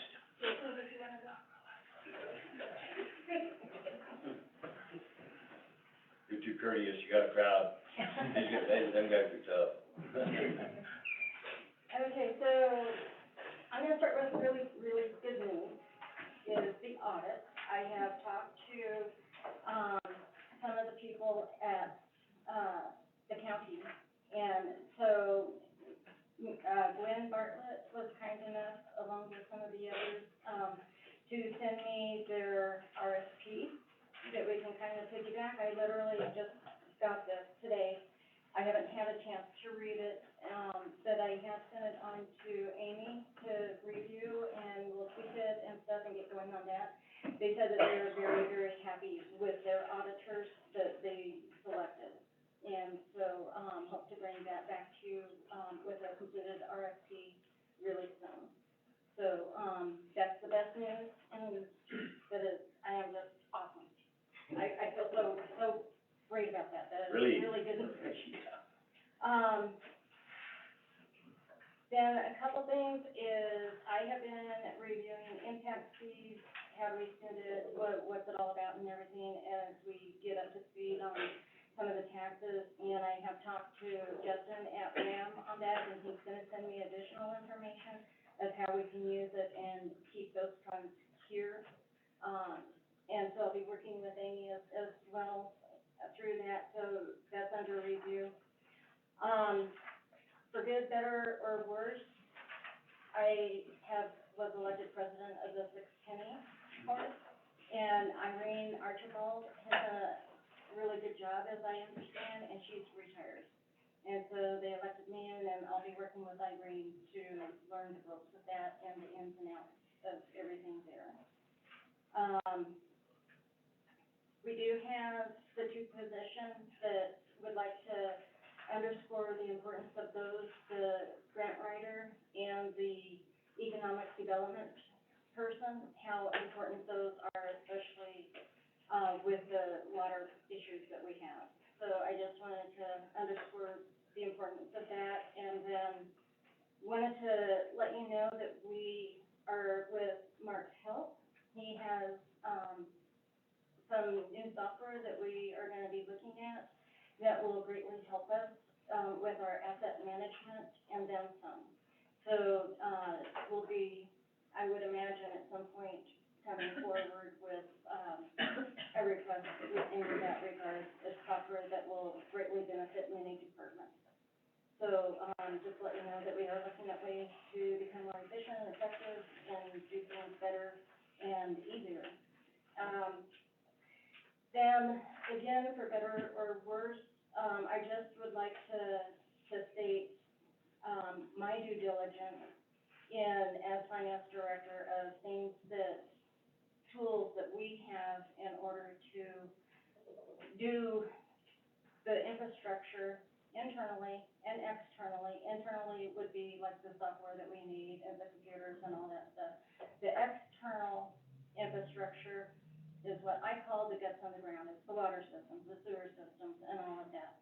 And so we can do that through bonds. We can do it through grants. But more importantly is, and of course, don't shoot the messenger, I'm just doing my due diligence, is we have to look at the fees that are charged.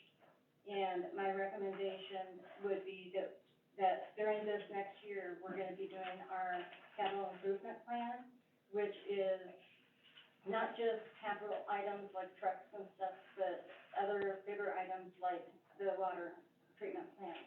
And how do we do that? How do we maintain it? How do we keep everything up? So we are gonna start that in mid-August with, meeting on that. But aside of that is, we have to look at the fees that are being charged and the rates that are being charged. These are enterprise funds, they are not general funds, or governmental funds. The difference is that governmental funds operate mostly on taxes and very few fees.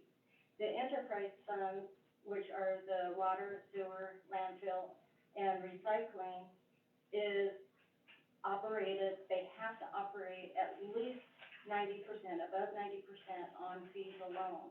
They cannot take more, once they hit 10% of money being transferred from the general fund to support it, it loses its enterprise status. That's why we did the loans. They have to pay those back. We can work on the structure of that payback. But I think it's very important that we look at a fee structure. Most likely a tiered system is, after my research, is the best way to go with that. It has a lot of built-in protections, or you can build in protections for those that, are low income. And then, we take part of that money and we set it aside for these repairs and replacement that comes down the road. And so if it's structured right, it can work very well. And doing my due diligence as the finance director is, it's better to have a small 3% increase every year than to have to do a 15 or 20% increase. That's really, really hard. So that would be my recommendation of things that we look at as we proceed through this next year on some of the projects and items that, we'll be working on internally. And so, obviously, that's just my due diligence in that, and that it's ultimately at your pleasure. So, any questions? I do have a Councilman Martinez? question. During one of the work sessions, I brought this up about us, visiting about our enterprise funds. Yes. And, we used to have an annual meeting, on these enterprise funds, so we know where we're at all the time. Okay. And I still contend that we just can't say we're gonna raise something without finding out why we're raising it, so that we can It's get back very to the public. detailed. The process itself is actually very detailed, and a lot of thought goes into it. We play a lot of what-if games, if you will. I have a spreadsheet that I have created that does this, and you have variables, and we throw in those variables. And what it will do is show us, let me back up. I also put in there the basic revenue and the basic expenditures. That basic is what I call keeping the lights on. If we do nothing else, how much does it cost to keep the lights on and just function? However, that's what it sounds like we've been doing for a number of years, and you can see where it's gotten us. So what we do is we go through and identify variables that go into this mix and figure out the optimum rate for that. On average, historically, it's around a 3%, which is not very much, to the individual household. And I say that based on experience. Well, based on the information we received tonight and the amount of monies that we're gonna need to take care of some of these problems with the water system, that's why it's so important to get those numbers. Yes. So that we can go back to the constituency and say, look, this is what we're gonna wanna do, this is what it's gonna cost. And then work off of that to come down with a raise or. That would be part of it, and Mark and I have briefly discussed getting those numbers. That was one of the first things I asked him, is what would it cost? But they do have to work on that and figure that out, so that will take a little bit of time. But those are items, just a few of the items that we look at in developing those rate structures. Now, I have gone through where we hired someone to do the rate study, but I think that would be a little overkill. I think we could do that in-house and save that $35,000 that it might cost and do it ourselves. And when we get to that point, and I still need to vet it with Sean, but I'll just say it, and be direct, is have citizens on that and council people on that as part of that decision. It's not mine alone. I can't do it by myself. I have to have other experts and other A people lot of in there things with are gonna me. change, based on the grants that we receive, Yeah, funding that we get, that we don't have. All that plays into the amount that we're gonna have to make a decision on. Yeah. Whether to raise the water or not, or sewer or whatever. right. Councilman Smith? I would like to ask, is your RFP going to include last year's audit, so that we can remember? Yes, we do, I've given up on BDO. Matter of fact, they have no credibility with me at all. I would not trust the numbers that they even give us. So I would want them to go back and do that, plus the 2021, the one that we just finished up. Okay, and then, that'll give us a basis, then we can start talking about what we need to do to fix or not fix whatever we're doing. Well, And then, And it's multifaceted. yeah, I'm sorry, there's something else I was gonna say, I thought it was important to say something about enterprise fund. I think I can, I've talked to the council enough to know that I think we all feel the same way. None of us are totally against raising the rates or not raising the rates. But so far, because of the audit and that sort of situation, we don't have enough information to even make that decision. So I'm glad that you're putting that all together, because if it's well justified and we understand it, and we understand it to the point where we can explain it, then we would be in a position to move. But until then, I don't do nothing, and you know that. Yes, and I would like to say, I don't like raising the rates either, because it hits me too. I feel the pain along with everybody else. But I had to set what I feel aside to do what's best for the city, like we do. That's my CPA due diligence that I'm required to do. So I just wanna bring it forward just to let you know that that's something that we will vet.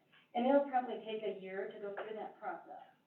And that's one of that's how we got this problem with the water, I think, is just the fact that,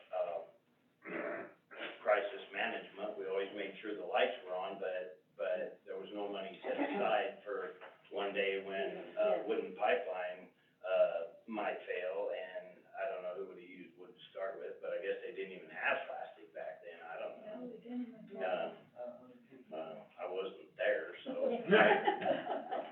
I'm old for that. And, but anyway, that's how we got there. The same with all this stuff. We need equipment at the landfill, and there was no money set back for that and such like that. So, I can't wait to see what this plan ends up looking like. And there's additional things that we can do to get some of the infrastructure. The rates are designed to pay for the basics, keep the lights on, but it's also designed to help set aside a certain amount of money, not all of it, but a certain amount of money that will be for, maintenance of the plant, and for rebuilding the plant when we have to, like we are facing now. So that are little nuggets that go into that formula, but there's a lot more. And it's an iterative process that will take at least a year to get to that point. Sure. And so, yeah. And Jody, I wanted to, have you revisit the work that has already been done by Carl Smith. And about a year or two ago, I don't remember the time frame right now, but there were, a lot of options that he presented to us. And, we had a lot of feedback from businesses, so in that, you need to take a look at it, give it, give us a feeling for what you think about some of those. His recommendations might be a little bit off on the money because of, current, ins and outs of money. And so I would just let you know that that's been done, and so that might be forming a basis from a place from where we could start. So sort of like a springboard, something we could start with and go on from Just there. ask Carl, he's got it somewhere. And Okay. it was with, I believe, with staff here and there. Okay, I appreciate that. Okay, thanks, Jody. Thank you. All right, anybody next?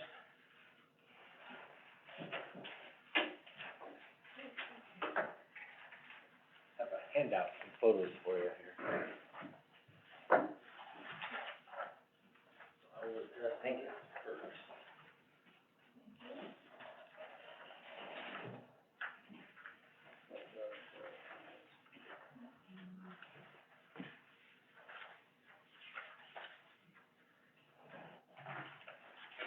Honorable Mayor, City Council, good evening. I handed out some photos of a tree limb that went down on Sunday night, that we found out about Monday morning early. So I thought I'd talk about that first a little bit, because it's gonna go into a kind of a side discussion. So, if you recall, Sunday evening was actually very mild, it was warm, there was very little breeze and very little wind, compared to normal around here. We had a branch, probably this size, go down, and it actually landed on a vehicle. So it's a city tree, and it's one of the trees that's in the neighborhood. One thing about this city that perhaps sets us aside from a lot of other cities are we own and maintain the trees throughout the city and the neighborhoods, whereas a lot of cities kind of focus on downtown areas and things like that. So we responded to this incident, talked to the property owners, there was some minor damage to the vehicle surprisingly, and then some minor damage to a fence to an adjacent neighbor. So we've addressed them, communicated with them, got them the proper paperwork to take care of. The main reason I want to bring this up is if you look actually, let's go to page 2 of this handout. And start on the photo on the right. As you go through the rest of these photos, you'll kind of see how this tree was in very poor condition, and, especially after we had the tree service people, which I'll get into a little bit, remove the remaining part of the branch from the tree, we could see a hole down in the main part of the trunk. So if you look at the left picture on page 2, top left, you'll see a branch going up a little bit. The one to the right of that, the most forefront branch. So, back up just a little bit. After the inspection of this tree, I authorized the tree service company to remove that tree altogether that day while they had their equipment there and everything. We just saw that it was diseased, saw that it was unsafe, thought it was best to move forward while they were there. So, as you know, when they go to remove the tree, they have a lift that gets them up in the air and they start up top and start dropping down, right? Well, this tree in the forefront that I mentioned, this branch, about 7 feet up, I was out there, and he was up there, and he said, check this out. He goes, there's a hole in the center of this branch going all the way down, and I see daylight through where that branch came out. So, it was a good thing we did decide to, remove that. The reason I wanted to bring this up also this evening is you've probably heard me mention in my department reports in the past that we would like to develop a more current and accurate tree action plan, if you will, for all of the trees maintain. I don't have for lack of a better word, we feel that many of the trees within the city's responsibility have been neglected. And so, we are going to proactively approach this in a way that we're gonna start assessing our trees more, more progressively. And we're gonna kind of separate them out. We have all of our parks, we have 10 parks in our 2 ball fields. And then we have the cemetery, which has a large amount of trees as well. And then we have all the neighborhoods throughout the city with all these trees. So our goal, to give you some information, more information will be coming in the near future. Our goal is to sort of map out the entire city, probably have parks be one project, have the cemetery be another project, and then have separate areas within the city that we map out and create separate maps. That what we'll do first is have our competent staff go out and assess trees ourselves. We will be looking for young trees, safe trees, trees that don't see any sign of disease, that we can check off the list right away, so that we're not wasting a certified tree company or a certified arborist to hire them to come out and do a true assessment of our trees and the condition of our trees, and have to go through everything. So we're gonna try to weed out a lot of what they need to look for. We're gonna say, this one has a question of maybe safety or needs to be limbed back. And then we're going to have a plan based on safety, based on priority, based on funding, and the council will be involved along the way. We'll bring some sort of a comprehensive report to you, hopefully in the near future. It could take some time. I do wanna say though, this is not something that we're gonna see progress in a month or in a year. It's something that we're gonna be working on, for quite some time. We do have budgeted $18,000 the current fiscal year, for tree maintenance and replacement. Part of that, the reason for that $18,000 is to maintain our Tree City USA, which is a great thing for our city. One of the requirements is to budget $2 per capita, so $2 per resident annually for tree replacement and tree management. So we're gonna take the larger portion of that this year for management, and we're gonna place the highest priority on safety concerns. And then we're gonna have a smaller amount for tree purchase, but we do believe we have opportunity for a grant for not only tree purchase, but also a matching grant, up to $9,000 for I can't think of the name of the agency right now, so I don't wanna say the wrong thing, but for them to come through and assess our trees. So that $9,000, if it's a matching grant, we use $9,000 out of our $18,000 budgeted, and that turns our 18 into $27,000 that we can use this year. So I wanted to let council know the situation and then how we are responding. We're not responding just because of this incident, but this is a good reminder to all of us that anything can happen, whether it's really windy out or not. That said, does anybody have any questions about this? All right. Yeah, it's time. So another, thing that we're working on, we have identified a, company that we are looking to contract with to take care of the trolley at Tully Park. I think that has been a discussion in the past, the asbestos, and whether or not, how we handle that situation. And the dollar signs it can be a high dollar amount. So this is a reputable company who's given us a very low cost estimate of $2,000 a year to basically come through and do annual cleanup and maintenance for the asbestos, so that it's not a concern, it's not a safety concern for our residents and our park users. So we were happy to see that as an opportunity, as a lower cost opportunity for us to keep our residents safe there. That's a really good rate there. I mean, from what they were saying it was gonna cost, by the time we spend that much money, I'll be dead. Close to $100,000. Yeah. It was very high, yes, yeah, so we were very pleased. $2,000 just to maintain it and not have to redo all the aspects. Exactly. Awesome. Yeah.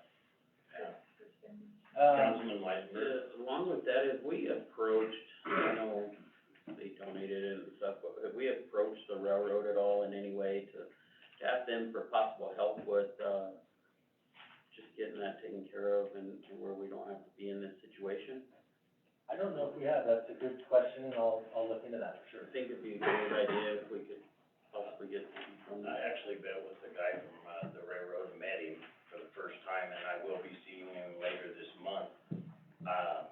I didn't think about that, Chris, when we were talking, when he said, is there anything else I can do? Of course, I always say that, and they don't mean it, but, he might. And I'll talk to him about that, because that was a gift from them. And they might have people on staff to take care of it themselves, for that matter. I'll ask him. Very good point. Also with parks, I do wanna point out Bolton Park, we've done some improvements to the area where the sign is located. Our crew is very proud of what they've done, and they've done a fantastic job, it's only gonna look better. They've removed the sign, so if you drive by there and don't see the sign, well, we took it apart to really sand it down and get it painted, to make it look nice, but they've also, just tore out what was what was there a long time ago. Somebody put in some flower beds, and there was a sprinkler head behind the rock that didn't, anyways, it needed a facelift, and to our parks crew, we really take a lot of care into aesthetic value of our parks, and more importantly, into, like first impressions. When you pull up to a park, what do you see? And this sign, and it's where a lot of people park, this is what you see. And there's 2 walkways right on either side of this area where people access the park from that side. So you'll see in the near future some really good improvements, and I wanna give 100% of the credit to our parks crew. They've done a fantastic job, and I enjoy talking to them about it, because they're very excited as well. So I want to give those props out there. Talk about recreation real quick, music in the park, starting this Thursday. We have, the band is Extra Gold, they're out of Denver, great band. We're gonna have, once again, great food vendors. I've really enjoyed myself, going to these, music in the park, events. The community seems to really enjoy it. People do listen to music, but people hang out and chat, and it's just like, it's really exciting for me to see that this community has built this program. And as a reminder, for I believe 2 years in a row, it's been voted the best event in Carbon County. That says a lot to this city, the staff, city council, and the community who show up and attend these events. So, again, music in the park this Thursday, Washington Park, of course, and the band is Extra Gold. One more thing on, recreation is, so as we're coming out of COVID, we're trying to learn how people are adjusting as far as their recreation, patterns, and we're trying to pay attention. We have some really, really, really good seasonal employees, probably the best we've had, who have really taken some of these programs to try to offer to see where we stand with the community, to heart. And so one thing they've developed is a pop-up, recreation camps. And so, they've had a couple already, they've been very well attended. So what that tells us is people are ready to get outside and play, ready to go, get out of the house, interact with other people, with other kids, and play. And so it's been a huge success. Some of our, events that are coming up, I think we already did the art of sports. We have Creepy Crawly Fun is one event, and then we have a day at Disney Rollins is another event. So, it's giving youth something to do, but it's giving us an opportunity to understand that we're ready to offer a lot more for this community, and to remind residents to keep the Rollins Family Recreation Center in mind. Come by, see us, say hi. They're gonna see a lot happening in the next year or two. We're gonna really, engage with the community to offer what the community wants and needs to increase their quality of life here in Rollins, and that's year round. I don't care what the weather's doing, what time of year, we're gonna offer opportunities for people to get together and play. So, let's see, I guess I'll do a similar note, just 2 more things, and I'm wrapping it up. I've talked in the past about developing a Parks and Recreation Advisory Board. It's also part of the strategic plan, and so let you know, you'll probably see in the coming months, sooner than that, hopefully, that you'll see some promotions, some news releases and things like that, that we're asking members of the community who are interested in serving on this advisory board to fill out an application such that, as they would for the shooting advisory board or the golf advisory board. What I wanted to bring up to city council is I have no idea if 3 people wanna be on this board or if 30 people wanna be on this board. So my goal is to, once we start promoting it and we're ready to basically, implement this advisory board, the first thing that needs to happen is city council needs to appoint members to this board. So my goal is to bring it to you in pieces, and so if we get 4 or 5 people that have filled out the application and are interested in serving on this board, I would really love to bring 4 or 5 people for you to consider to appoint, rather than if we get 30 people, now I'm asking city council, here's 30 applicants, we have 9 spaces or 7 spaces, so just wanted to get the word out that that should be coming fairly soon. So now golf course, I have 2 items to discuss. I'm gonna start on the lesser of good news first. We have 3 pump stations at the golf course, pump 1, 2, 3.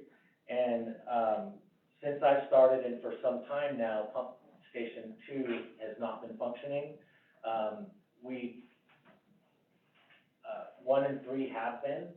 So we had to make some improvements to pump station 2. So we took some, parts from 2 and some parts to 3 to make 3 a little bit stronger. So we had pump station 1 and 3 that were better equipped to irrigate. These pump stations are to irrigate the turf.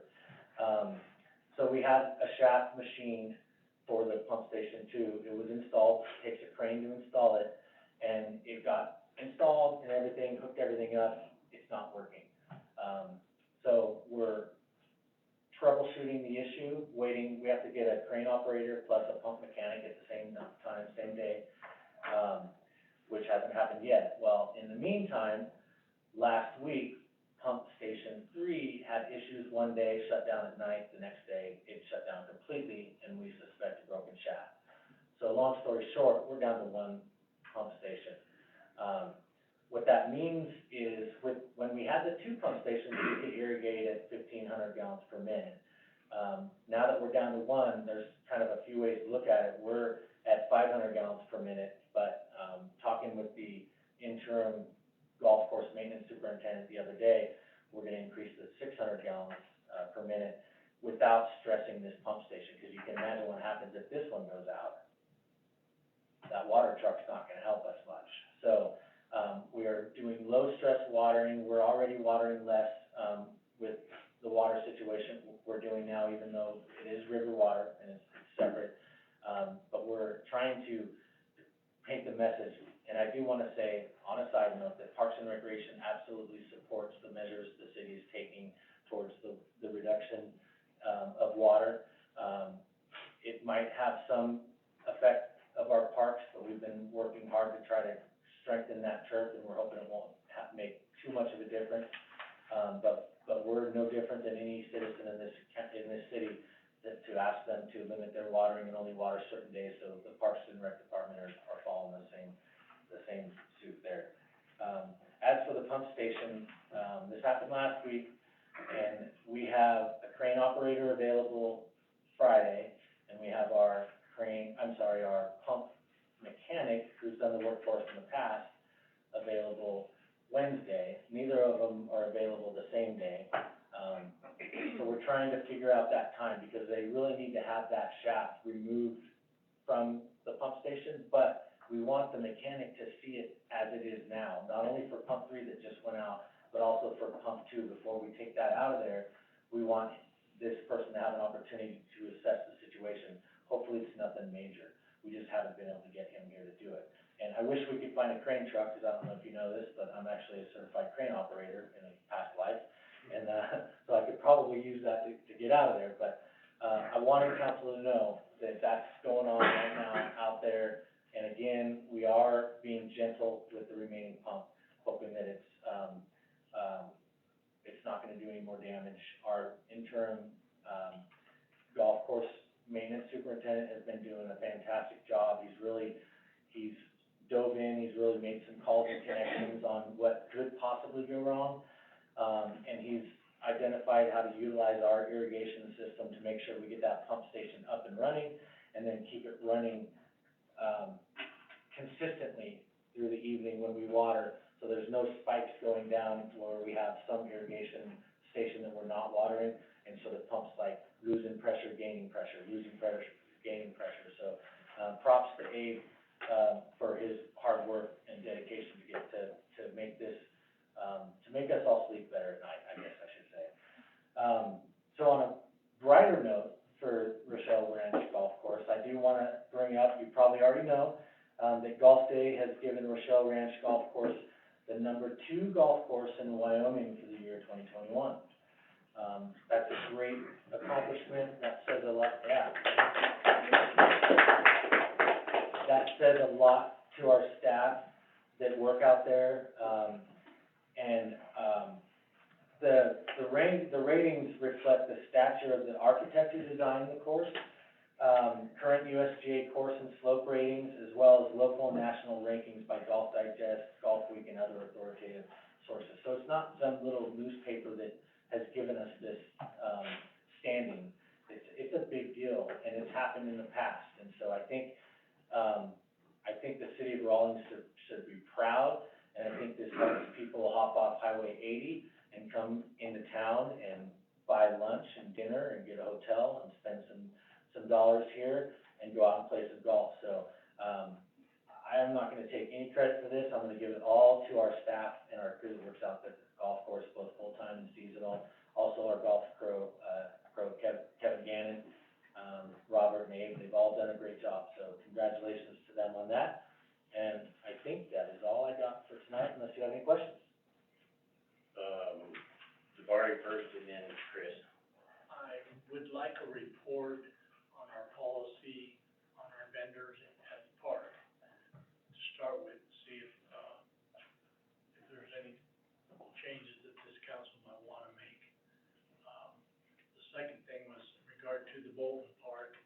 I think they are doing a pretty nice job, and I appreciate the work that you're doing. As I talked to you before, it needs a new overhaul. Yep. The landscaping there, the design is just, it's gone.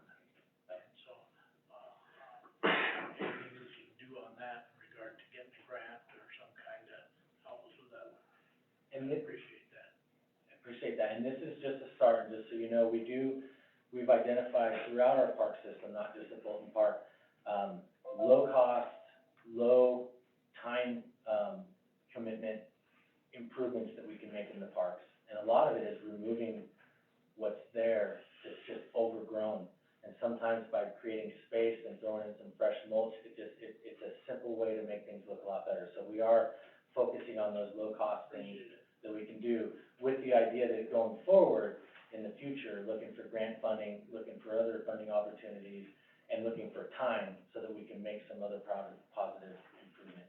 And then as for there are guidelines on the city website, and I looked them up a few minutes ago, that do address, exactly what Kendall was talking about. So I can forward that to council tomorrow if you'd like, and it's available to any member of the public as well. Appreciate that. Councilman Weissenberg.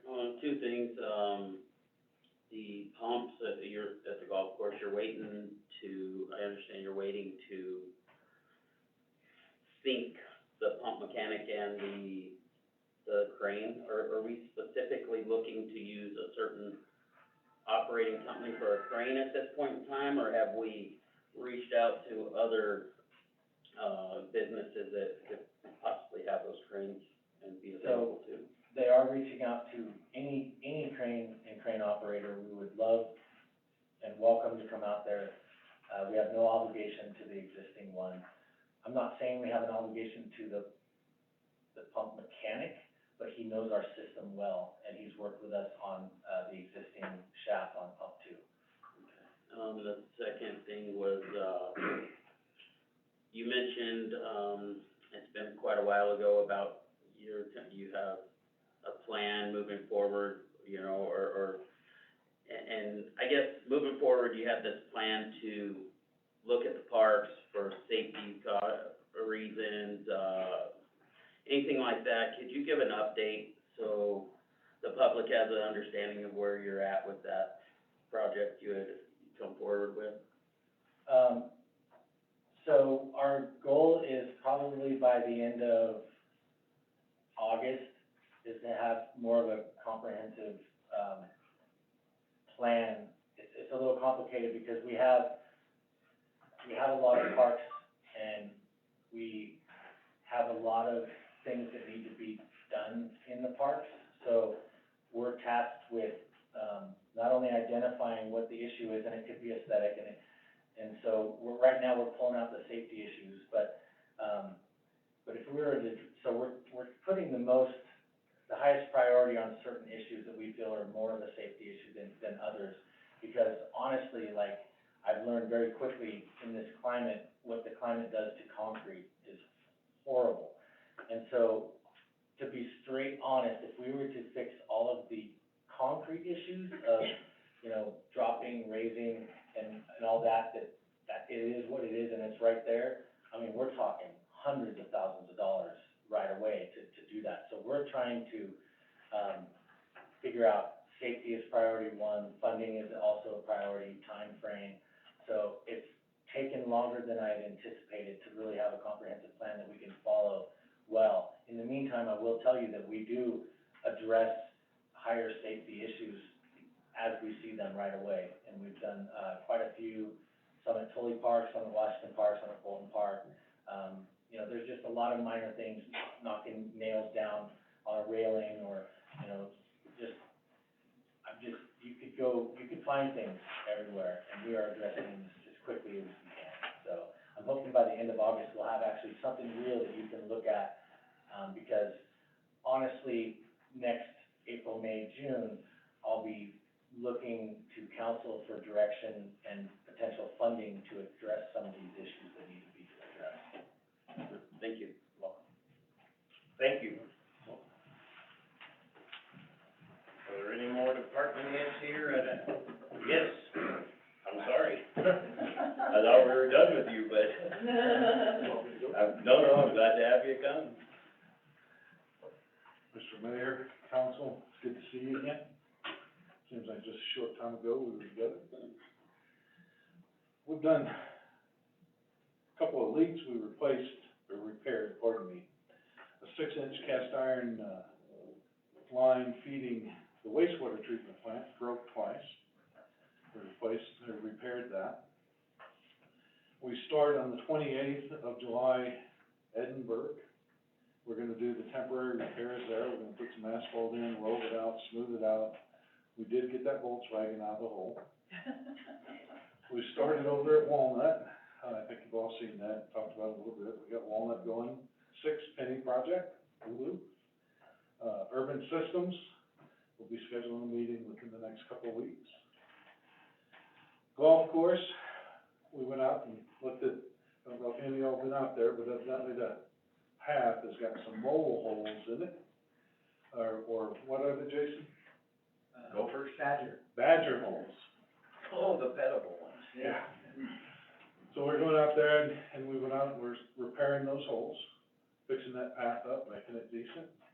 Dave and his crew done a fantastic job. We talked about the 300 NTU coming out of the river, which is just, it's a rainy day thing. You know, we pray for the rain, we need the rain, but the downside is the NTU that it stirs up in the flat. Let's see here, over at Glen Addition, we repaired a broken T on an 1.25 inch line last night, got it repaired and fully back in service. Fort Steele, Mr. Mayor, we've asked your help. We got that connection with the railroad. We got a letter, a letter saying that they're not and don't and haven't in a very long time done long-term leases. So maybe you could help us with that? I can certainly get us at a table. Cool. You know, whether they say yes or no, I don't know, but It was pretty much a flat turn down. The railroad stuff, but I do know people to talk to about it. Well, if they give us too hard a time, I know Benny. Yeah. bring Well, Vinnie in and. Yeah. They got bigger binnies. When I was 17, I worked at Drawcon in Chicago Heights building railroad cars. Mm. I would like to just mention a couple of things that I did not before, and to my chagrin, I should have. There have been some accomplishments that we have done. Some of those things, are the 20-inch line from the plant to the dam. Y'all, the city council, y'all approved, and we got that project done. And I say we because I'm a member of the team now. It was not me, I was not here. But those are things that you did do, we did do. The Miller well station, the Miller pump station, you get that put in. Then you got a 480 volt KV service put in so that it wouldn't have to be run by diesel pumps to bring that well water down and pump it down. There, you put VFDs in there. You replace the wellhead on one of the artesian wells with a true artesian wellhead. And 2014 is when the pumps were installed. On the wells, one of the wells, or all the wells, there's a blow-off valve. That blow-off valve, a couple years ago, I don't have the exact date, that blow-off valve broke and was leaking, and you replaced that. Got that sealed up.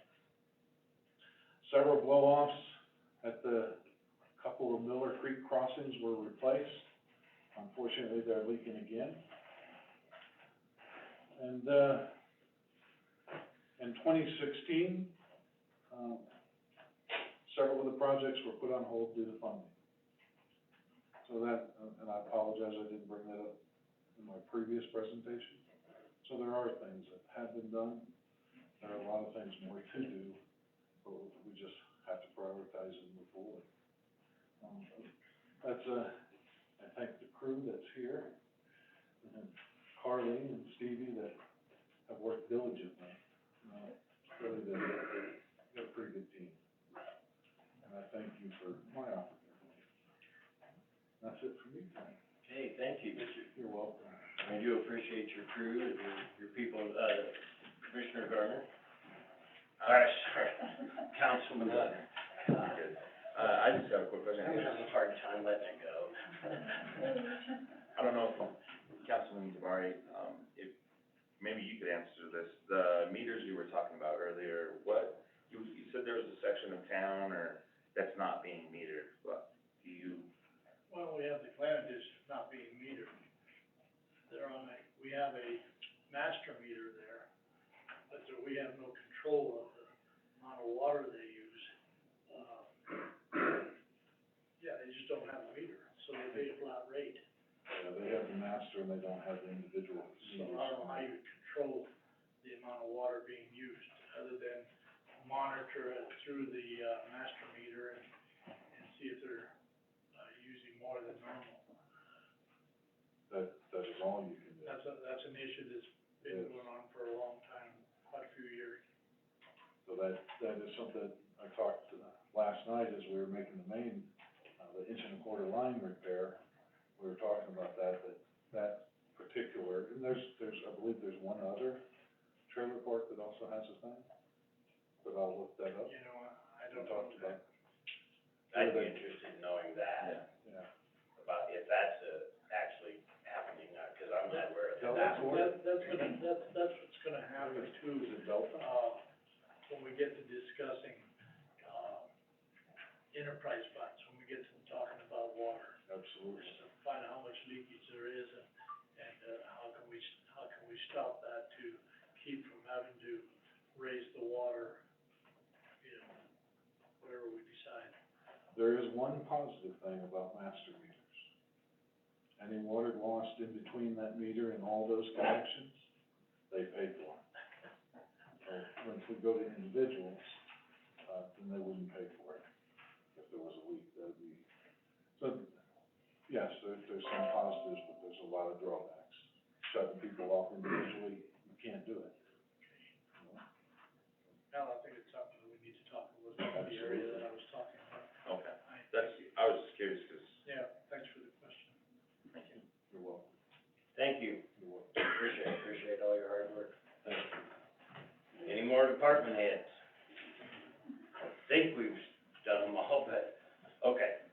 So the next thing on our agenda is the city council reports and direction to the city manager.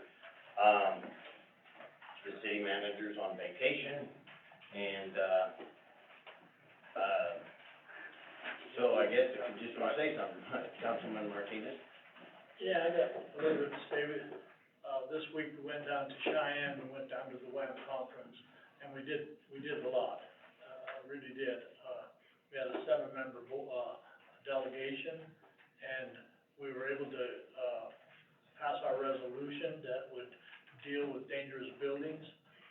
We, were able to hook up with the city of Cheyenne, who's having similar problems with these dangerous buildings, and they're gonna work with us. They're in court right now, but, or will be going to court, or they've already gone to court, but anyway, we hooked up with them. We assigned our mayor to visit with different communities throughout the state and see how many of them have the same problems, so that we could, put some information to the legislators to come up with a way to help us with that issue. We were able to elect the mayor to the legislative board, which is very important, because when we pass these resolutions, it goes to this legislative board, and they'll pick at it, change the wording, and send it on to the legislature. So, I think we did a pretty decent job, and I was happy that Cheyenne contacted us and asked us to meet with their attorney, and we spent some time doing that, visiting with them, so hopefully we can get that issue taken care of. That's it. Anybody else? Councilman Weisenberg? Yeah, Amy, could you please look into the, legalities of the vendors and stuff too, for music in the park, and find out some more information on that for us, please? I don't wanna end up in a situation of one group being allowed to, the other group not being allowed to. If I could answer that a little bit, that's why I asked for the, Parks and Rec to give us a copy of their policies on this issue, and then we can sit down and do like we have with the other ordinances, amend it to make the changes that we need, as we have to make it. I just think if legal gets involved in this, it could, help us out too, from that standpoint. Okay. Anybody else? Councilman Gardner? I guess I should have asked you this earlier, when you were talking about the financials. If we wait for the next audit, what's our timeline we're looking at? Cause it took 6 months or more last time, correct? If we are gonna wait for the audit, can we do anything this year, or are we gonna be tied up with our, for the rest of this year? Is there something else we can base spending on, maybe, the current year's budget? Is that something we can utilize, or what are we gonna do up until the audit's done? As far as the time frame, I don't know how long it will take these guys. I know in the past, when I've worked with auditors, it takes about 3 or 4 months, usually less, but that's usually with new clients. The first one is always gonna take longer because they have to get to know you and understand everything, and it's more intense, and it's a little bit longer. Then after they have been here a while, it will speed up, but I would be willing to go on the numbers that I have with if I had to pick a confidence level in them, I would say about 80%. Cause I wasn't here during that time, I don't know what transpired. And so I don't think we have to wait entirely until it's in, but I think there's some things that we just simply have to keep moving forward on. But just keep it, excuse me. I'm sorry. Just keep in mind that those numbers are almost always going to change because they will find something. And until I've been here a few years and I've seen all of the transactions going through, my confidence level in those reports will go up. But the short answer is, you have an 80% confidence level, and like we mentioned in one of our workshops, we spend up to, say, 45%, I forget exactly what we talked about, of eligible spending money, but leave a reserve in there. One, you should always have at least a $3.5 million reserve in there, and then, until we get the audits completed, let's leave another chunk of money alone. But I would feel comfortable saying you could spend up to, say, 45% of the money in there. But that's entirely up to you guys. I hate not having that audit, it's like having a checkbook and you still have checks, so we still have money. I mean, it's nice to know how much is in there, and I just cannot wait to get that, and it's unbelievable that that company is, that we have been waiting for has in the past been just an absolute 100%, rock of Gibraltar, you know, you can count on it, but boy, it sure From what I have handicapped understood, us. one, let me say, I have never run into this issue before, never. I have some strong opinions on it, but they are just my opinions. Keep it clean.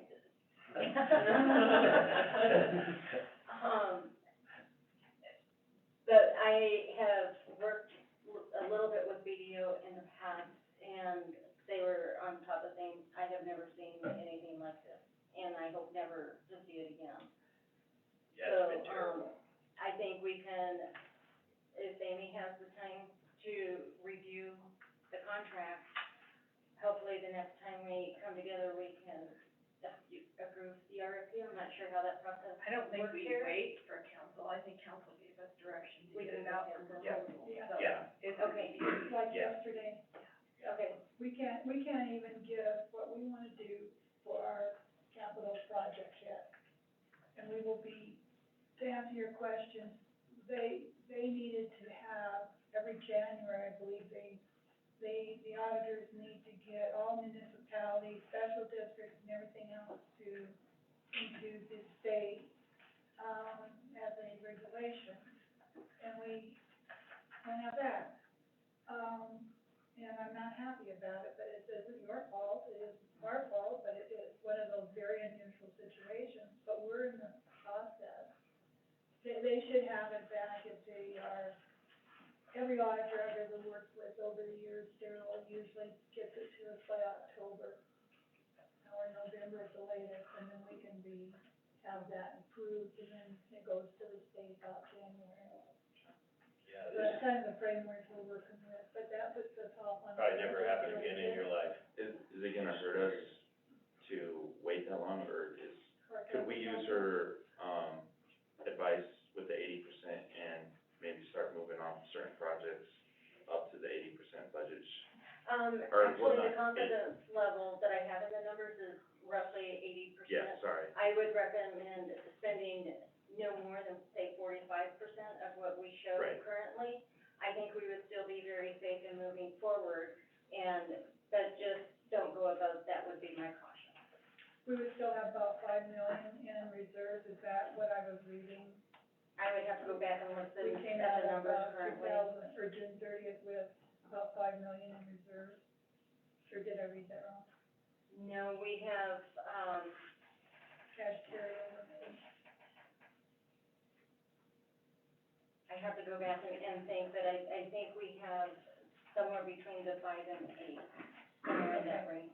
I was reading it 5 point something, and I'm sorry not to take everybody's time with this, but that kind of gives you a timeline, and I agree with you. Could we get that number, and then, Absolutely. and then just go ahead and get I can send moving it with out the to you tomorrow. audit, yeah. Yeah. No, I do not recommend waiting until that's done before you move forward on items. Certain things, yeah. Thank you. You're We can welcome. be overly conservative too, and I agree with you. Yes. I agree. All right, Okay. anything else? All right, Council Councilman Durst. I'm sorry, it's always me, I would just ask before we move on to unfinished business, can I have 5 minutes? I will declare a 5-minute recess. Thank you. And now the foot race. I'm first. I'm sorry, it's always me this time. No problem. I was I'll thinking even the make same you thing. feel, I will even go downstairs. I'll even go the long way. I've got enough time, Mike.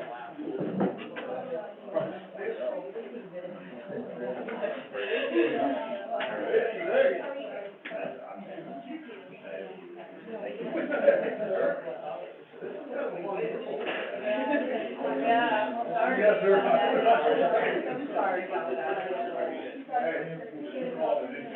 You did.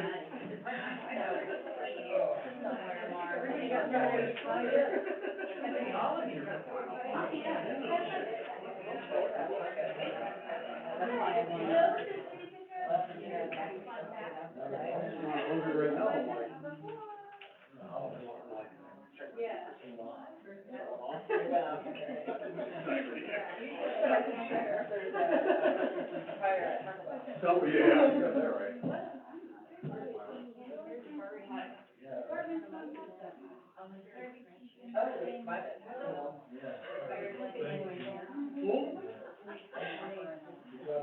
Oh, did you? Good. Yeah. Oh, is it really?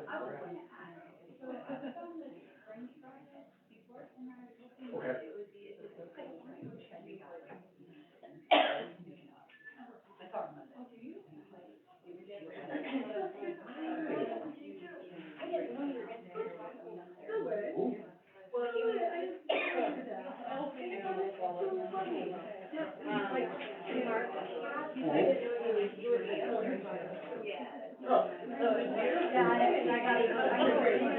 Yeah, that's what, yeah, moderate, you know, but then when Mark kind of like, he's like, I'll want to get on like,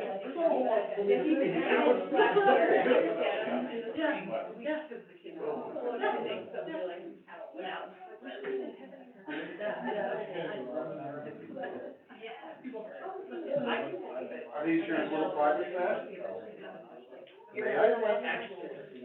Yeah, well, that's not even, Exactly. Wonderful to have such. Like a light? They really are. Yeah. Thank you. Who would do that? No, like by, it's like, no, Republican. So it is, it is not.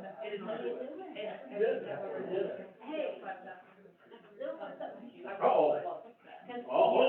I got a text that you wanted. Yeah, right. They sent it to me, they wanted to get me upset. I was. Oh, you didn't want No, to. they received it, but they got two tickets, they both got these tickets. I'm pretty sure I did. Okay.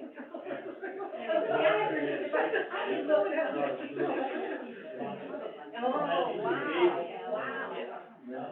I was standing there, Yeah. grab you to say, You know that you were, you want to, you want this, And I did it, yeah. But I'm gonna give you the last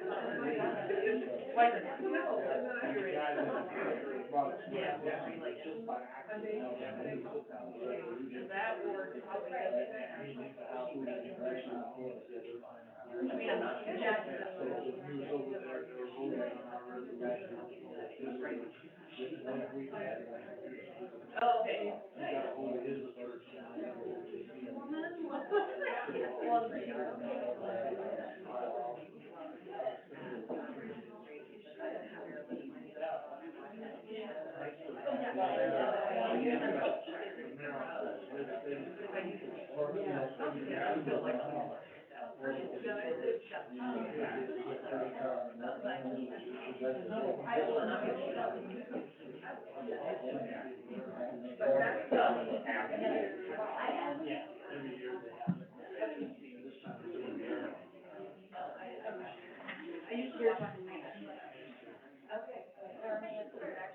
They, you know, they were there, so we know.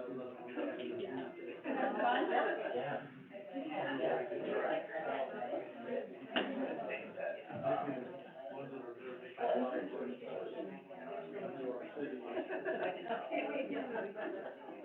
My name's Anna. You're Anna? Yes.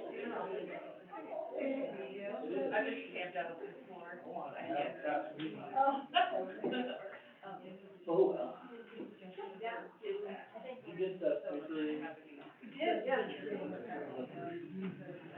And I think tonight you're just going over the document, you're just trying to get what you're, yeah.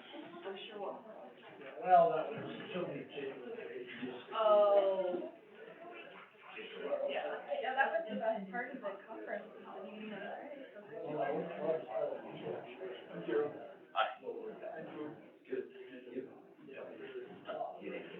I am well.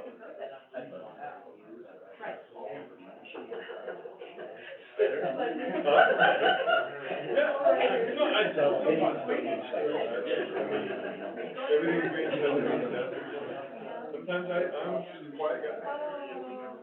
I don't catch everybody off guard. It makes me nervous. It should. That means it's got time to think.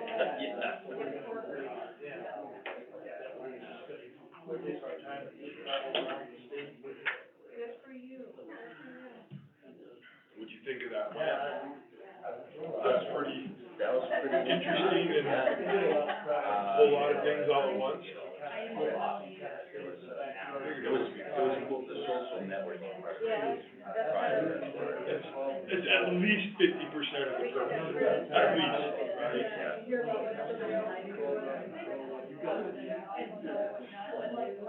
Hopefully, the idea is everybody goes to those things, and get one or two good ideas. That's the goal.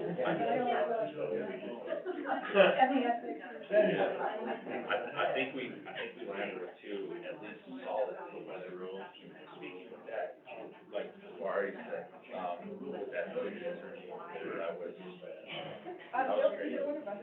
Sure, well, and like what the bar was saying is, then the more people come together and say, hey, we have a problem, unless the legislature can say, well, we can't do anything.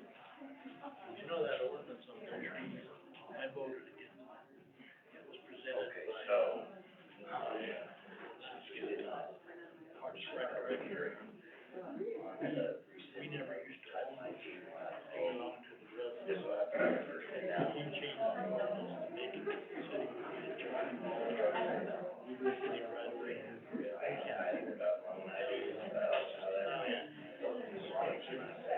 A lot of trees, well, some trees we just have to deal with what we have to deal with.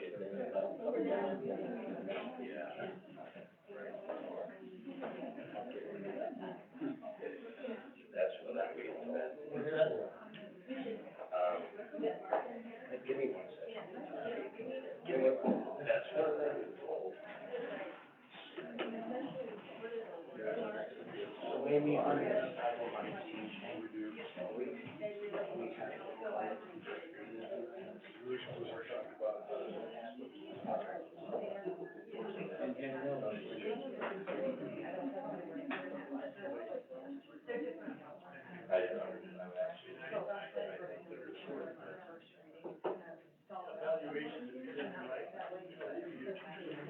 No, we're not doing it. We're supposed to get the form, so that won't be, I got it.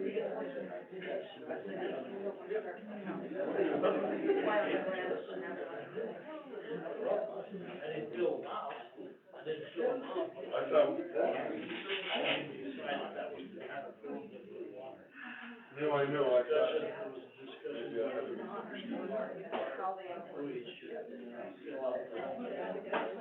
Right, no, we were talking about just getting the, they were gonna drive no form, and I thought they were gonna stand it. Well, now I'm confused, maybe I'm sorry, maybe I misunderstood.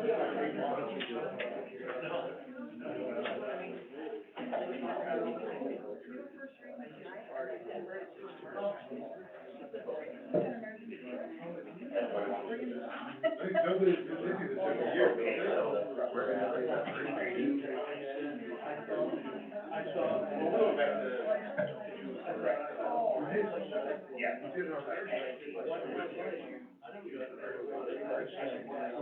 know, well, everybody was gonna be, it was tough, because we did it last week, everybody was at Wayne, that was very nice.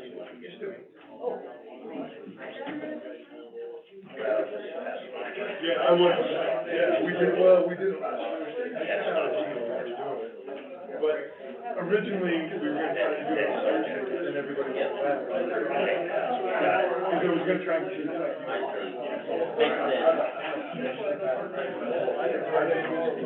That's why. No, we did it. Okay, you guys ready to go? Yes, sir. Match that thing on the desk. Yeah, I don't use it now. All right, I'm gonna call this meeting back to order, and so,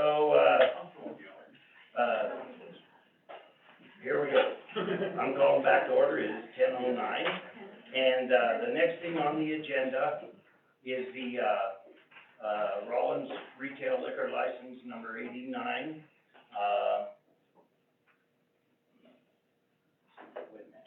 okay, I'm on the right page. So, I would entertain a motion at this time. Councilman Smith? I move to approve the governing body of the city of Rollins pursuant to its local licensing authority to reinstate, okay, this is, to reinstate liquor license 89. Okay. I'm just gonna leave it at that. Is there a second? I'll second it. There's been a motion made and seconded to approve the governing body of the city of Rollins to reinstate the Rollins retail liquor license number 89. Is there any further discussion? Councilman Durst? I have one question for, legal. On doing this, do we have, as the licensing authority, do we have the ability, in a situation just like this, to bring them back under a probationary period? Or is the ordinance not leave language for that? And it's just either effectively live or not live? The language in the state statute in your ordinance does not discuss any probationary action, by the council.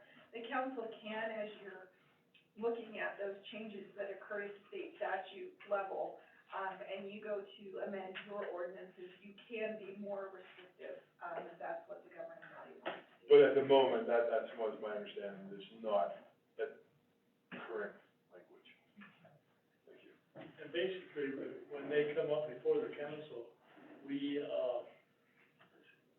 normally ask the police department, is there any other issues dealing with this particular license, any license? And then we can deal with it at that time. So it comes up every year.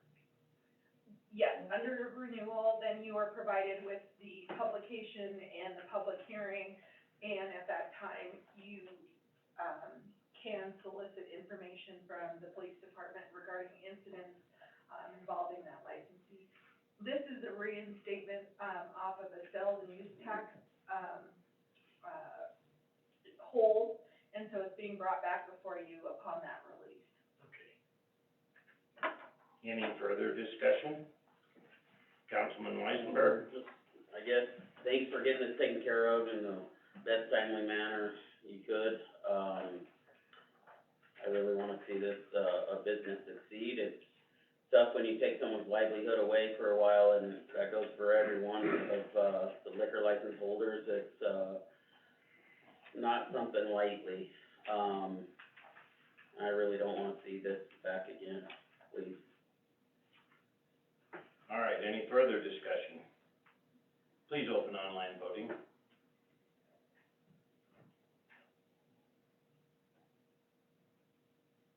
Online voting is open.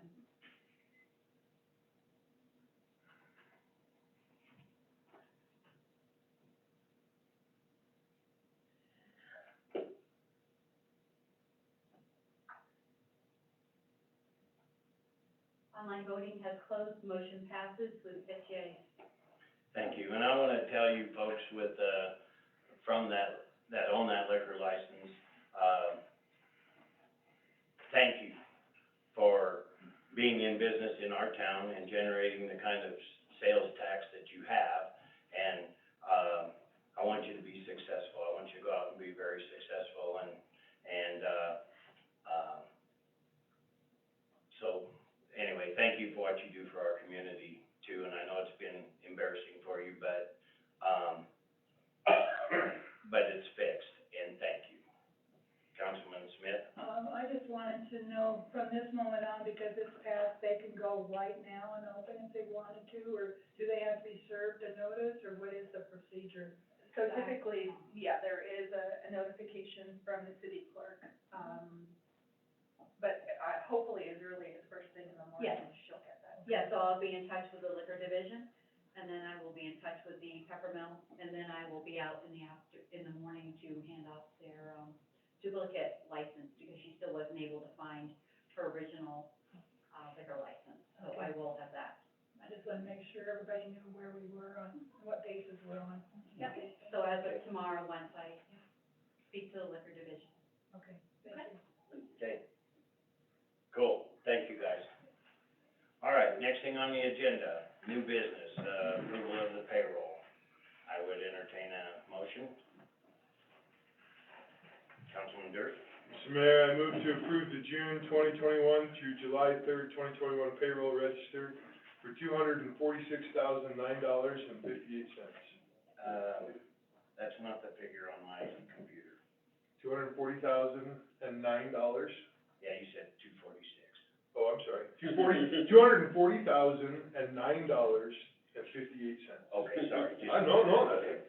Do I hear a second? Second, I heard that too. There's been a motion made and seconded to approve the June 2021 through July 3rd, 2021 payroll register for the amount of, $240,009.58. Is there any discussion? Hearing none, please open online voting. Online voting is open.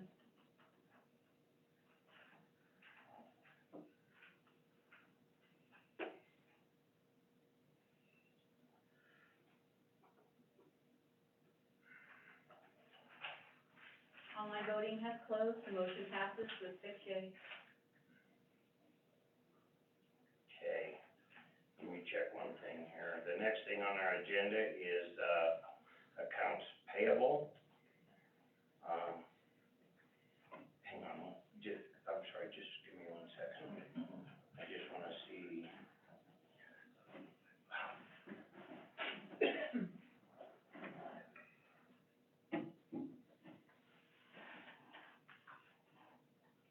Just need a hammer. What I'm looking for is, I did some work for the city, am I in this accounts payable on this one, Jody? I'm sorry? Am I on this? I did some work for the city, am I on this?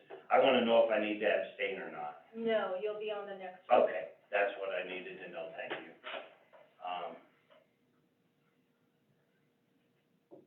Okay, now, sorry, Councilman, Martinez. I'll make a motion to approve the accounts payable register for the period of July 1st, 2021 to July 14th, 2021, in the amount of $435,435.38.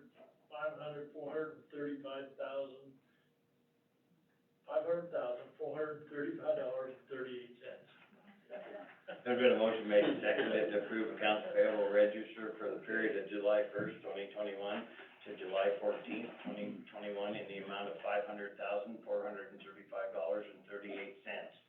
Is there any, discussion? Please open online voting. Online voting is open.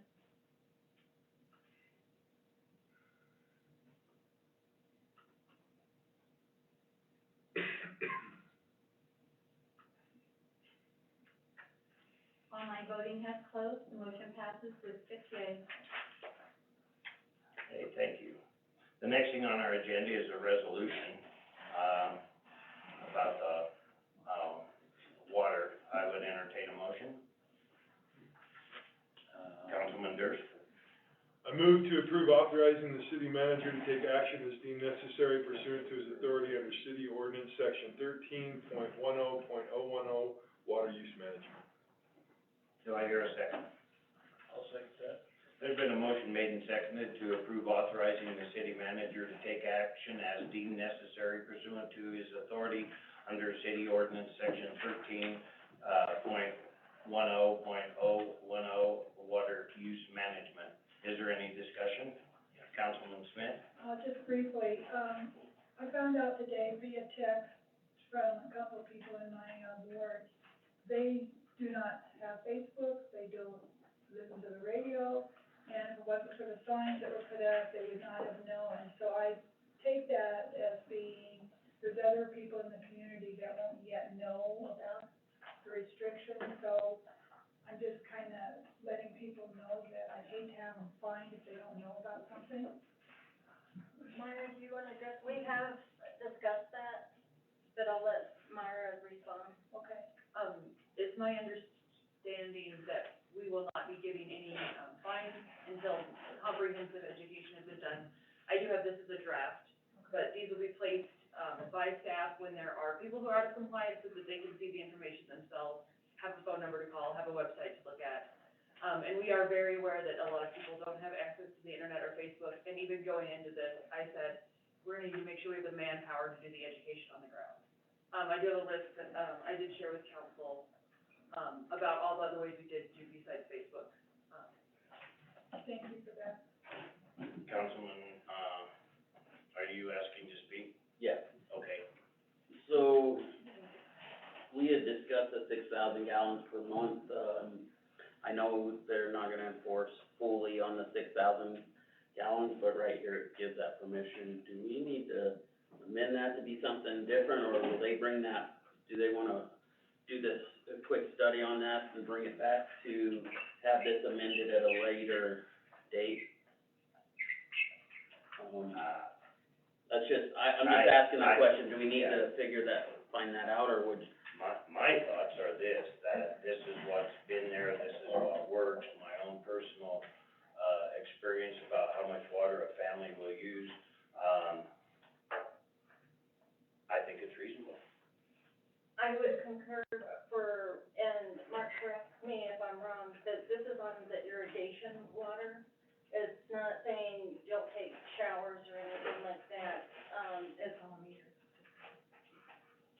if they could reduce the usage on their water as we have requested, and just be cognizant of the water they're using, because yes, it is all metered the same. But, Mark, do you have anything more you wanna add?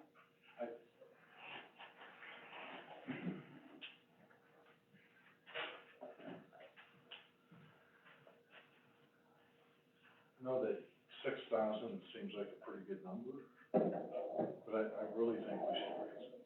Like I said earlier, I think we should raise it, 8,000-9,000 gallons to give those people with the larger families, so they're not nervous about that. But there's ways that we can look at wasted water, water bills jumping up. But if we do consider, if you take it into consideration, to maybe raise it 8,000, 9,000, just to relieve the citizenry of that pressure or that stress in those larger families, that are thinking, oh, even though we don't intend to, I think very frankly, I think if we got a number we don't intend to enforce, why do we have a number? I was just gonna say that. I got another question. Go ahead. My question is this, there are a number of people in the community that have a master meter and have rental units, I'm one of them. It's gonna show as one property. That's correct. But there's two different houses on that property, so it's gonna be higher than 6. We'll have to put notes on those accounts. We'll have to do something like that, right, Nancy? I mean, there's things we can do. One thing that, Well, it's important to me too, cause I keep track of water usage, and so, I think we need to use it as a tool, not a bludgeoning device. Exactly, you know? exactly. So, yeah, I think it's a great One thing that I did forget to mention, now that I'm here, is this asset management program. We're gonna look at it, on August the sixth, and then if any of you would be interested in looking checking it out as well, you know, you're welcome to join us. And it's a really neat program. That's something, something for you to see. Thank you. Councilman Weisenberg? With, the remarks made by the Public Works Director, I'd like to move to amend the motion to allow for 9,000 gallons of water, per month instead of the 6. Okay, so we're gonna vote on the amendment. The amendment is to, amend the motion on the floor to, reflect, what'd you say, 9,000? 9,000 gallons instead of 6,000 gallons. Is there any discussion on that item? Councilman Durst? Amy, I would ask you, did the 6,000 come from the ordinance language itself, or was that just arbitrarily added on there? Because I know that there was some language already for the ordinance, but I didn't know if the 6,000. It is in the ordinance. So we would have to amend the actual ordinance itself in order to amend the 6,000. Yeah. Be 3 readings. Any further discussion? Please open online voting.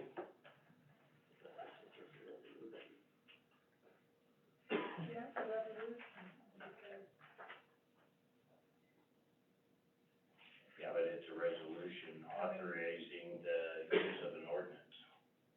And if you're gonna use that ordinance, and you're gonna change it, you have to change your ordinance. Yeah, that's support changing the ordinance, I just won't support adding it to this resolution. Online voting is open, so I'm not sure what your, I thought I voted nay, if you didn't get mine. I did get yours. Okay. It's just.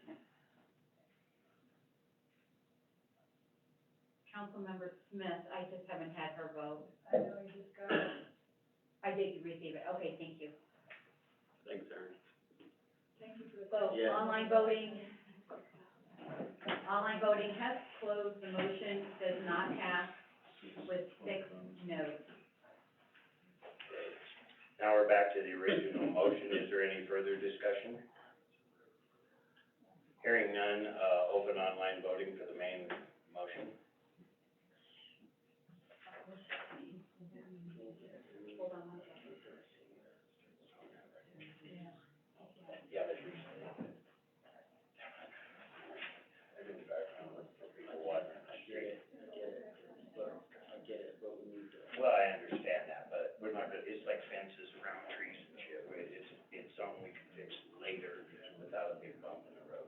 Okay, so online voting is open.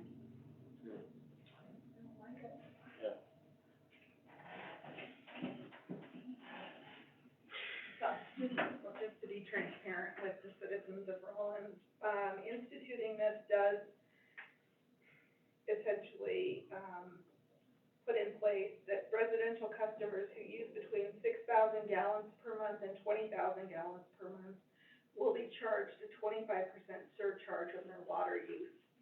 Residential customers who use over 20,000 gallons per month will be charged a 100% surcharge for their water use. So I want that to be perfectly clear. That matches me. So that's, if we enact this resolution tonight, those surcharges are automatic, or it's just the ability to charge those? It's the recommended action, so it's up to the plan, the recommendations moving forward. But once the plan is adopted, that goes into effect. The possibility. Councilman Martinez? Mr. Chairman, I'm gonna vote against this, but I'm also would like to, encourage staff or somebody to put together the ordinance so that we can change it the way we want, so we can at least discuss what we're changing. So the plan that's provided to you tonight would be the plan that you're approving. That plan plan does not, I don't believe, entail that surcharge as recommended currently. That is subject to change, however, because you are giving the city manager the authority to change that plan as situations evolve. But currently, the plan is the limitations of watering, the hours, the days, the issues regarding pooling of water. You have the I don't most think recent the problem plan. is how we're using the water, the problem is the amount we're gonna fine them if they don't follow these guidelines. And it sounded to me that somebody wanted to make a change, and because it was an ordinance, we have to do it in 3 readings. Is that, It is an ordinance, but it's only recommended action. So staff would prepare that plan, which they have for you tonight, right? and that's the plan that's being proposed to you.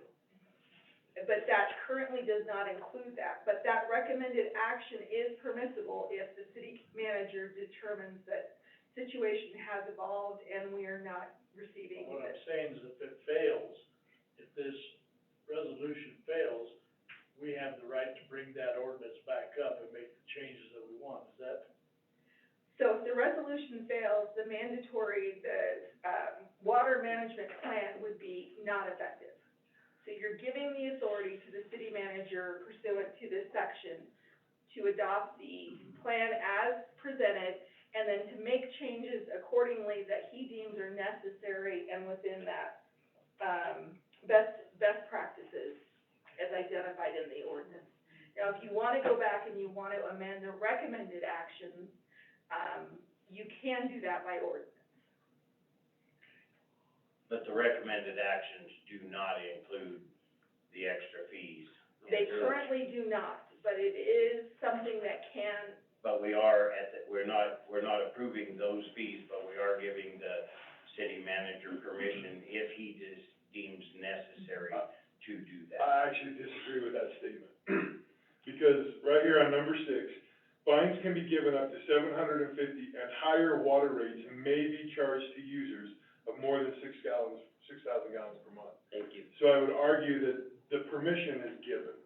It doesn't say he has to, and it doesn't say he will. It says he has the authority to do that. Correct, that's what I'm saying. Correct. That's what I'm saying. I It just- isn't. But I wanna say that it is in there, that in this thing, it would be authorized for those higher rates. Well, if he decides. If he decides, Right. correct. Correct. The big if. Councilman Weisenberg? Yeah, I'm, actually mixed on this, cause I do understand, the need for conserving water. I 100% agree with that. I, wanna say I stand with, Councilman Martinez on this though, at this point in time, because, for one, the $6,000, or 6,000 gallons was not recommended by the Public Works Director. It's recommended to be 9,000, 8 to 9,000. And without 3 readings, we can't do this, but I think it's something that, like was brought forward there, that, I don't believe, at this current time, we should just say it's okay, cause it's in the writing, it's okay to keep doing this, so. Just let everybody know, where I stand on this, please keep conserving, you know, and I'd like to see this ordinance, wording fixed, if we could, please. Councilman Durst? I'm gonna disagree. I get it, change the ordinance if you want down the road, but I'm afraid if this doesn't get enacted, you have no teeth, and people aren't gonna conserve. They're gonna look at it and say, see, the city council was stupid to ever have even tried this. We have all the water in the world, there's no reason to conserve. And the point of this is to keep the pressure on, not to give people tickets or go out and fine them, but simply to say, listen, we just need to reduce the use. I mean, I get it, maybe 6,000 isn't appropriate. Well, we can address that pretty quickly. It only takes 3 meetings, sit down, change the language, and then we can handle through that. You know, these things can all be modified and changed, but in the end, I'm gonna argue that, you know, you just saw the graph of the water. I mean, these tanks are empty. And if we don't do something to really mandatorily say to people, this is a critical situation, I mean, I think you're just gonna see people do whatever they want, And I understand graphs, so. If we were, and if we were saying, I want people who use over 6,000 gallons fined, and That's not what we're saying here. We're saying we want them to water on these days and these days only. And at the same time, if necessary, if things get even worse, then we have given permission to the city manager to, turn the dial up. But that doesn't mean that he's going to. Which, right after that, we could come back and bring it back up and change the ordinance. Yeah, here's the thing, I personally trust Sean will do the right thing. I do too. And so, anyway. Councilman Gardner? With the increase over 6,000, I don't think we should pick who gets the bill. It should just be flat across the board. You go over the 6, you get the bill. If we say you get it, but you don't, even though you went over the threshold, I just think it needs to be flat across the board. So, I understand giving the warnings for the watering on the opposite days, but the 6 to 20,000, if we're gonna enforce it once, it's just flat across the board. I agree, but see, we're not really authorizing that. I know, Right I'm now. just saying, if that goes into effect. if No, we do we're it once- authorizing, we're not authorizing that, we're authorizing we are, however, authorizing the city manager to do that if he deems it necessary in the Correct. future. But we're not voting to, allow him to do that. We're allowing him to have that possibility. But that's not the With- intent. I get it, it's not the intent, but the possibility that there's nothing has to come back, it's right there. Do you, I get okay, it. all right. Any further discussion? Open online voting, please. Okay. Online voting is open.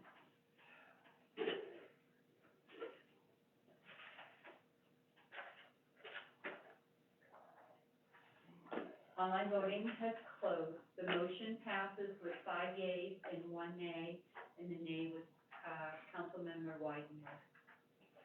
Okay, thank you. Next thing on our agenda is, let's see, a resolution about the, economic development director, and I would entertain a motion. Okay, hold on. Councilman Durst? I move to approve the resolution amending ordinance number 6-2021 dash, oh wow.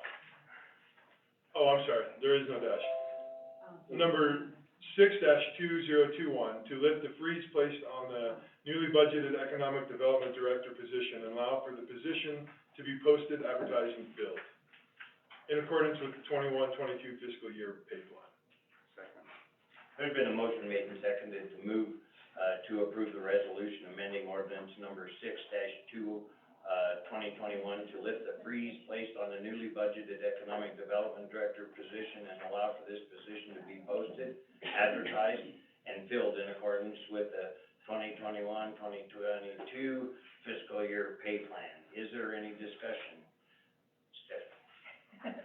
Honorable Mayor and Council, this is just, going back to the Economic Development Director. Sean asked me to come and present this. You've heard we need, to be able to pull in some more economic things in our community. We need some funds in order to do some of these infrastructure projects, and this is kind of why we're asking for this freeze to be lifted, so that we can advertise for this position and start, looking for an individual who can attract businesses to bring them into our community. So that's what this is all about. I'm happy to answer any questions you might have, but. Any questions? Councilman Smith? Do we know that the money's there for the position to be supported for the next 3 to 5 years, or do we know that? It was put into the budget this year, and was approved with the budget money, so it's not something that we're adding on, it's just one that was actually put into this year's budget. Do you wanna address that? So, I would recommend, or acknowledge that I do believe the money is there, that we can cover them. This is coming from the general fund and not any enterprise fund. correct.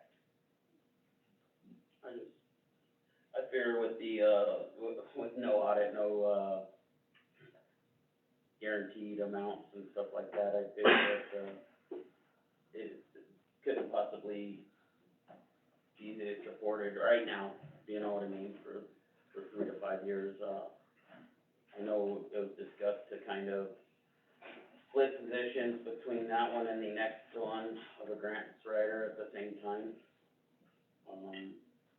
I don't know how everybody else feels about that, but I would 100% support a split position at this point in time. Any further discussion? Please open online voting.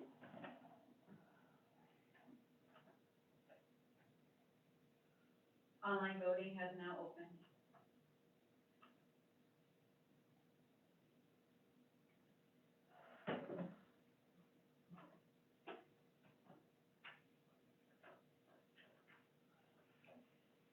Online voting has closed, the motion passes with 4 yeas and 2 nays. Councilmember Smith and Councilmember Weisenberg voting nay. Okay, thank you. The next thing on our agenda is, or another resolution. I would entertain a motion. Councilman Smith? I move to approve the resolution amending ordinance number 6-2021 to lift the freeze placed on newly budgeted grant writer position and allow for this position to be posted, advertised, and filled in accordance with the 2021-2022 fiscal year pay plan. Second? There's been a motion made and seconded to approve the resolution amending ordinance number 6-2021 to lift the freeze placed on newly, budgeted grant writer position and allow for this position to be posted, advertised, and filled in accordance with the 2021-2022 fiscal year pay plan. Is there any discussion? Again, Stephanie? Honorable Mayor and Council, we've heard a lot tonight about how there's a great need for grants within, the city for all of the projects that we've talked about, including the water projects, the irrigation projects for the parks. And that's what this position would be, in charge of, is being able to recruit or to be able to go out and find those grants that we need in order to pay for these projects, so that we can support the things that we need throughout the city. That's what this is all about. If you have any questions, please let me know. Thank you. Any further discussion? It's the same, Owen. Please open online voting. Online voting has opened.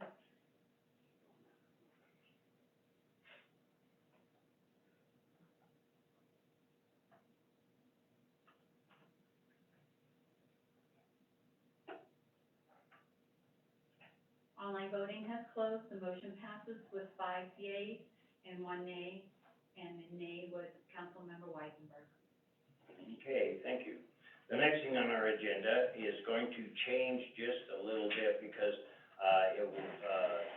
we intended this to be an emergency, ordinance. It did not, get,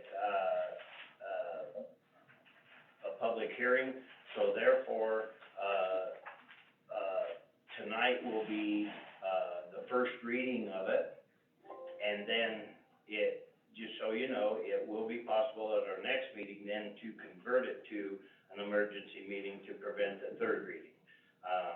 And if I stated that wrong, Amy, please correct me. Okay, so, I would entertain a motion on this, ordinance. Councilman Durst. I move to approve. Oh, wait a minute, I'm sorry, hang on one second.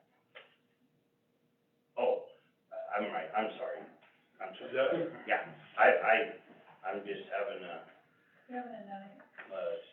so is this still considered an emergency ordinance, or is it now just the first reading? Just the first reading. Okay, so I move to approve the first reading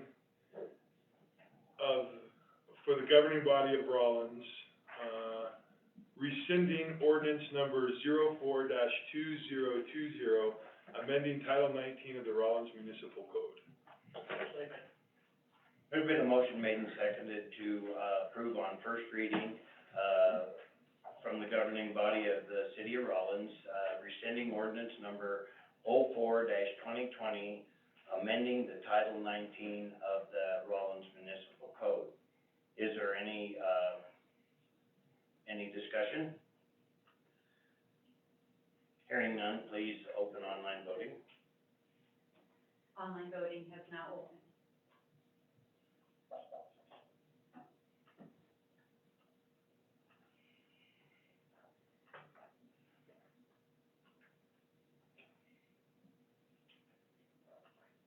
Online voting has closed, the motion passes with 6 yeas.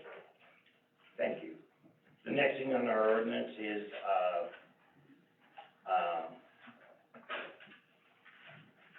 deals with flat work. But for discussion, I would entertain a motion. Councilman Smith, I'm sorry, Councilman Gardner. I move to approve the first reading and waive the reading of ordinance amending Rollins Municipal Code, section 15.12.010. Ordinance option 1 to rescind 15.12.0.10 flat work permits, to be required, flat work permits. To rescind that. Yeah. Is there a second? One second that. There's been a motion made and seconded to, waive the reading of the ordinance amending the, rescinding the ordinance municipal code 15.12.010,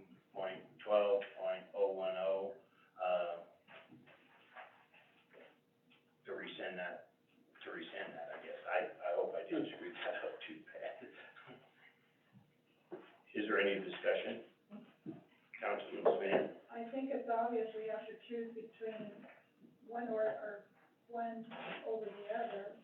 One coming from community development that puts the caveat in there that you don't go over, I guess, existing structures. The other one is just simply removing the 555 or less language. And puts in a little bit of language that if you're doing repairs and maintenance and everything, that's just fine to not have to have that in there. Option 1 removes flat work including but not limited to platforms, walks, and driveways, but excluding sidewalks. And then, we leave the platforms, walks, and driveways not more than 30 inches above grade and not over any basement or story, correct? Right. That's one we're reading as option 1. So what do we want option one? That's the one. That's the one the motion is made on, correct? Yes. To rescind that whole thing. Correct.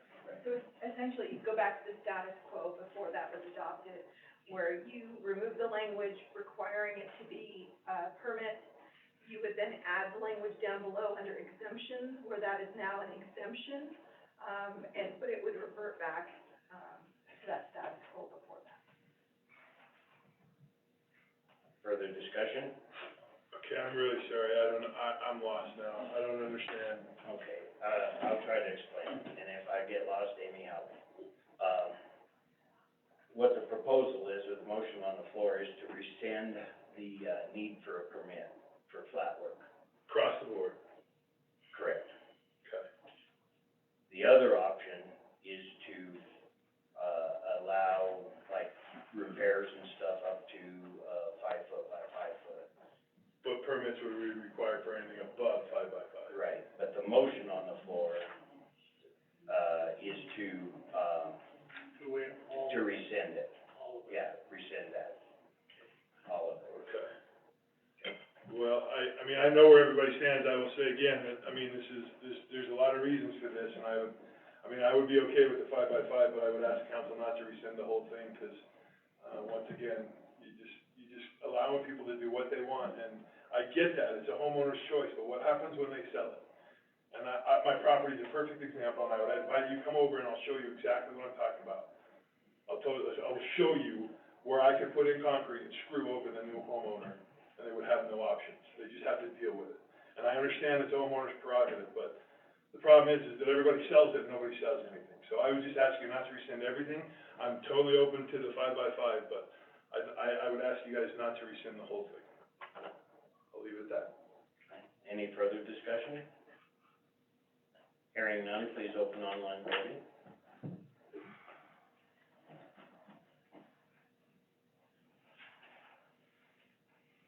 Online voting has now opened.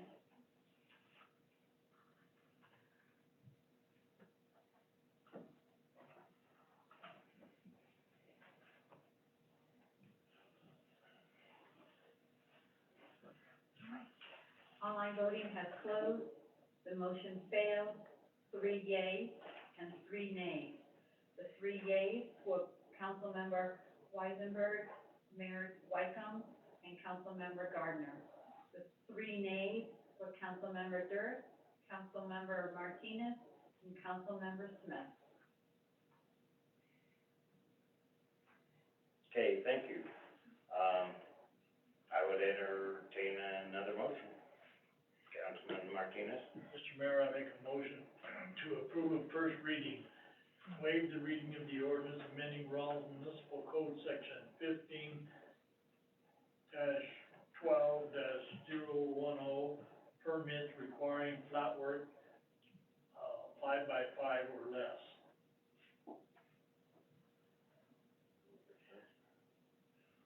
It doesn't say that. No. Well, he read it right off there, didn't he? And then it says he approves But you look at it this way.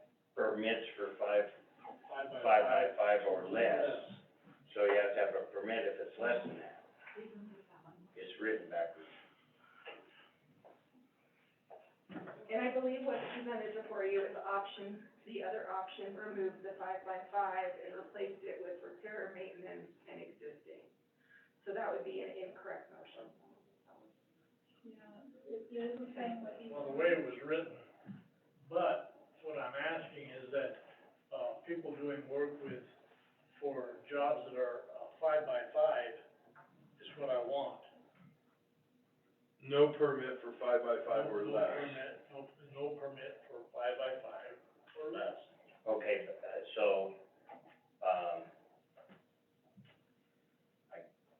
the way this is written, it's different, so it needs to say, basically, no permit required for flat work at 5 by 5 or less. How would you word that, Amy? So what I would recommend is, because the ordinance, as presented to you does not, meet the 5 by 5, you can make a motion to amend your motion to specifically state what you want it to indicate. And then staff would have to change the ordinance and present it to you on second reading.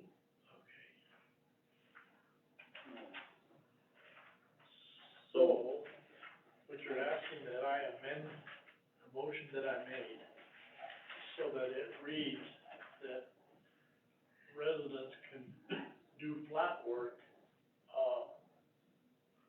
5 by 5 or less Without a permit. without a permit.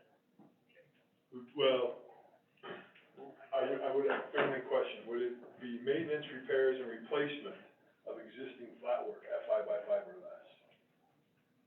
That should probably be in there. I agree with that. I'm just looking at the language that was provided. I mean, that's just what they read. No, I know, I'm just looking at this. So there's just, flat work, including but not limited to platforms, walks and driveways, but excluding sidewalks and excluding maintenance, repairs, or replacement of existing flat work 5 by 5 or less. Is that? That would be my motion. Friendly amendment, you accept the friendly, okay. I'm Who seconded it? I will second that. He's reading it off the ordinance. Okay. Now we want to make sure that it says what we intended to say. Okay, so, let's see, where are you finding that? So this is in the second attachment. There's 2 attachments on there. But could I ask a question? Oh, Of absolutely. Aaron, I guess? Mhm. Aaron, the second one, which it also says, a permit will not be required for the following construction work. J, platforms, walks, and driveways not more than 30 inches of upgrade and not over any basement or story below. Do we want that in there? That's regular, isn't that in the regular building code? That's what I think, and that's why I think community development recommended it. That was option two. Yeah, because that was part of the second, there was two put in there, and that was part of the second one. Right, so we're taking the good language from the first one, and we're also inserting it in the second one. Well, my understanding was this was an either or, they were both sides of the same coin. Either get rid of it entirely or allow repairs up to 5x5. That, yeah, that, And that's what one. Those are the two options I understood, am I correct, or?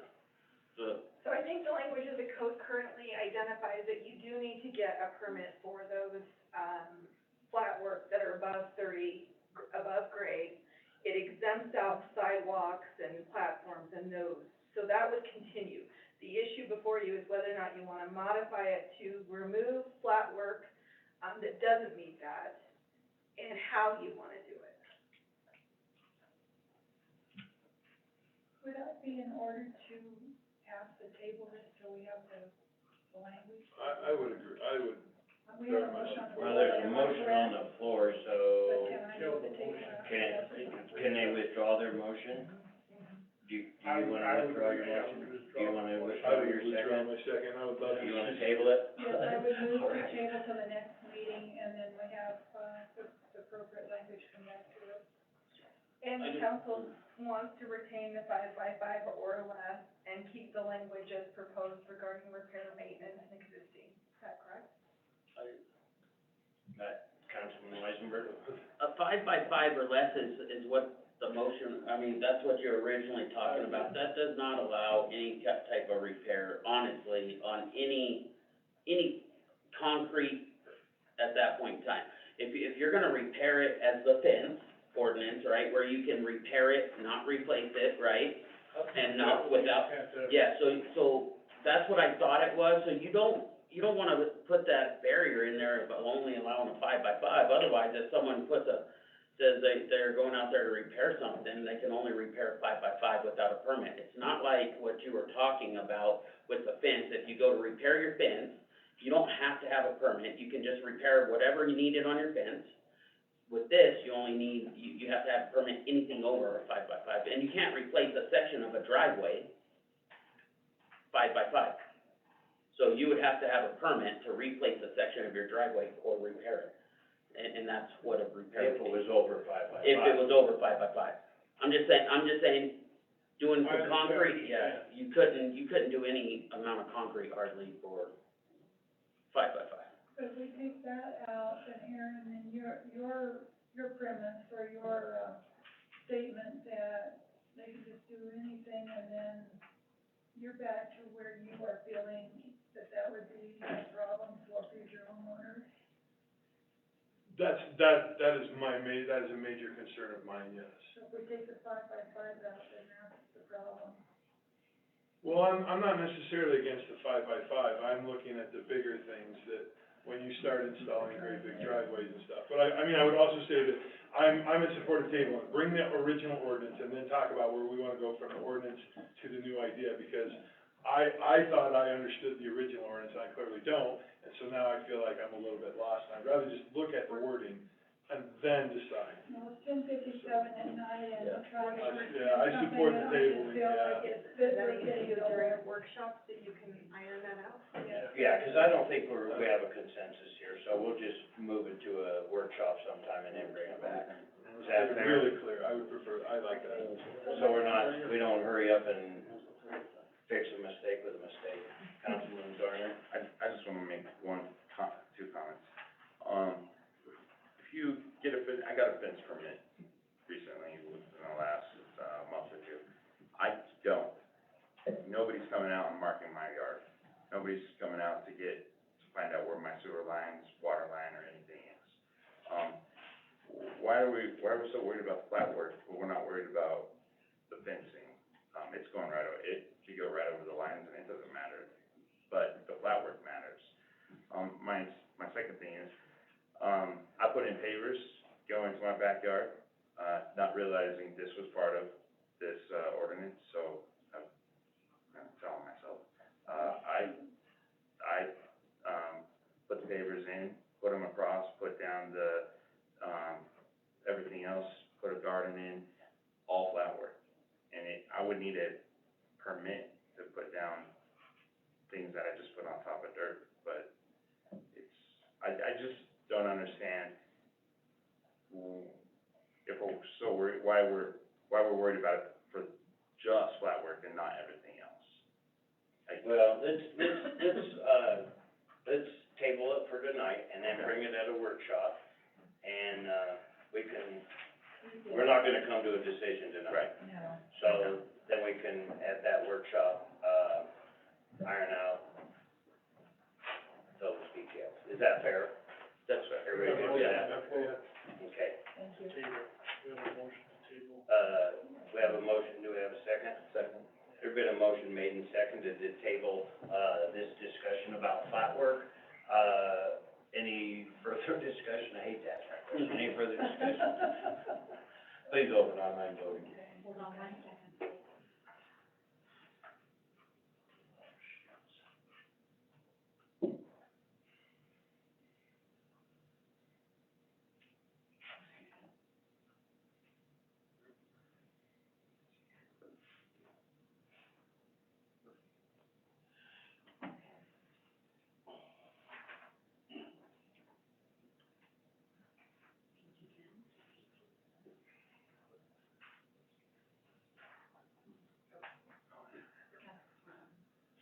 Can I just grab who was first, and I'm so sorry.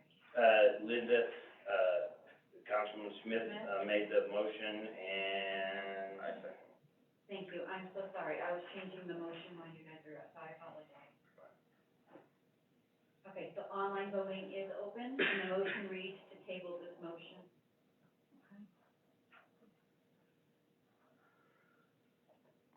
One quick question before I vote.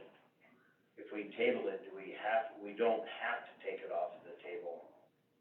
Right, it would require a motion from this council at a later meeting to untable it, and then you would have it under new business, but it would Okay, require. so we can have a workshop, then untable it. That's, okay. And I didn't put a specific time on it either, so. I just didn't want to screw up and not be able to have that workshop between now and the next time we have tasted that. Councilman, Computer quit. Okay, how would you like to vote? How would you like to vote? What do you? I'm voting, for it. Thank you. To the table. Online voting has closed, the motion carries with 6 yeas. All right, thank you. The next thing on the agenda is a discussion, about changing, municipal code chapter 8, which is, basically hauler's licenses. I would entertain a motion. There is no motion. This is Oh, it's discussion. just for discussion, okay, thank you. That's what you requested. Yeah, that's fine, that's Is what I that want. okay? I just knew we're probably gonna table this one too, because this is a very complicated subject also.